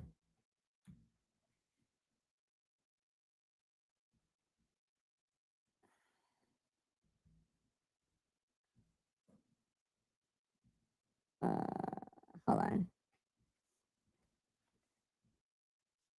Let's see. What does it sound like? Hello. Okay, we're gonna turn that off.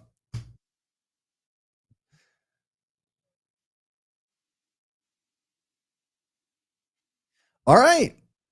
That's the show. That's it.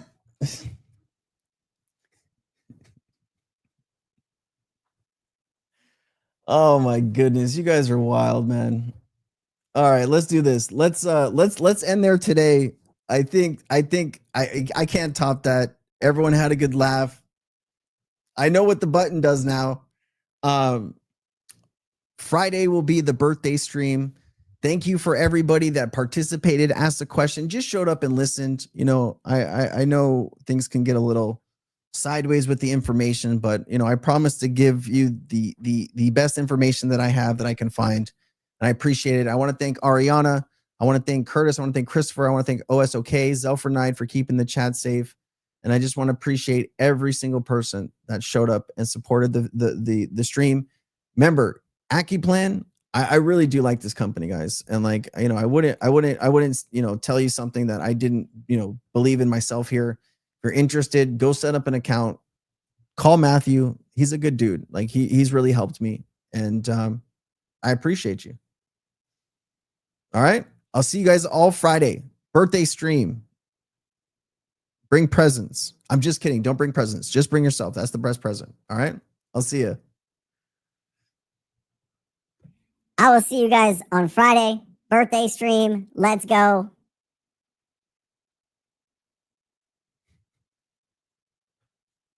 Bye. See you guys.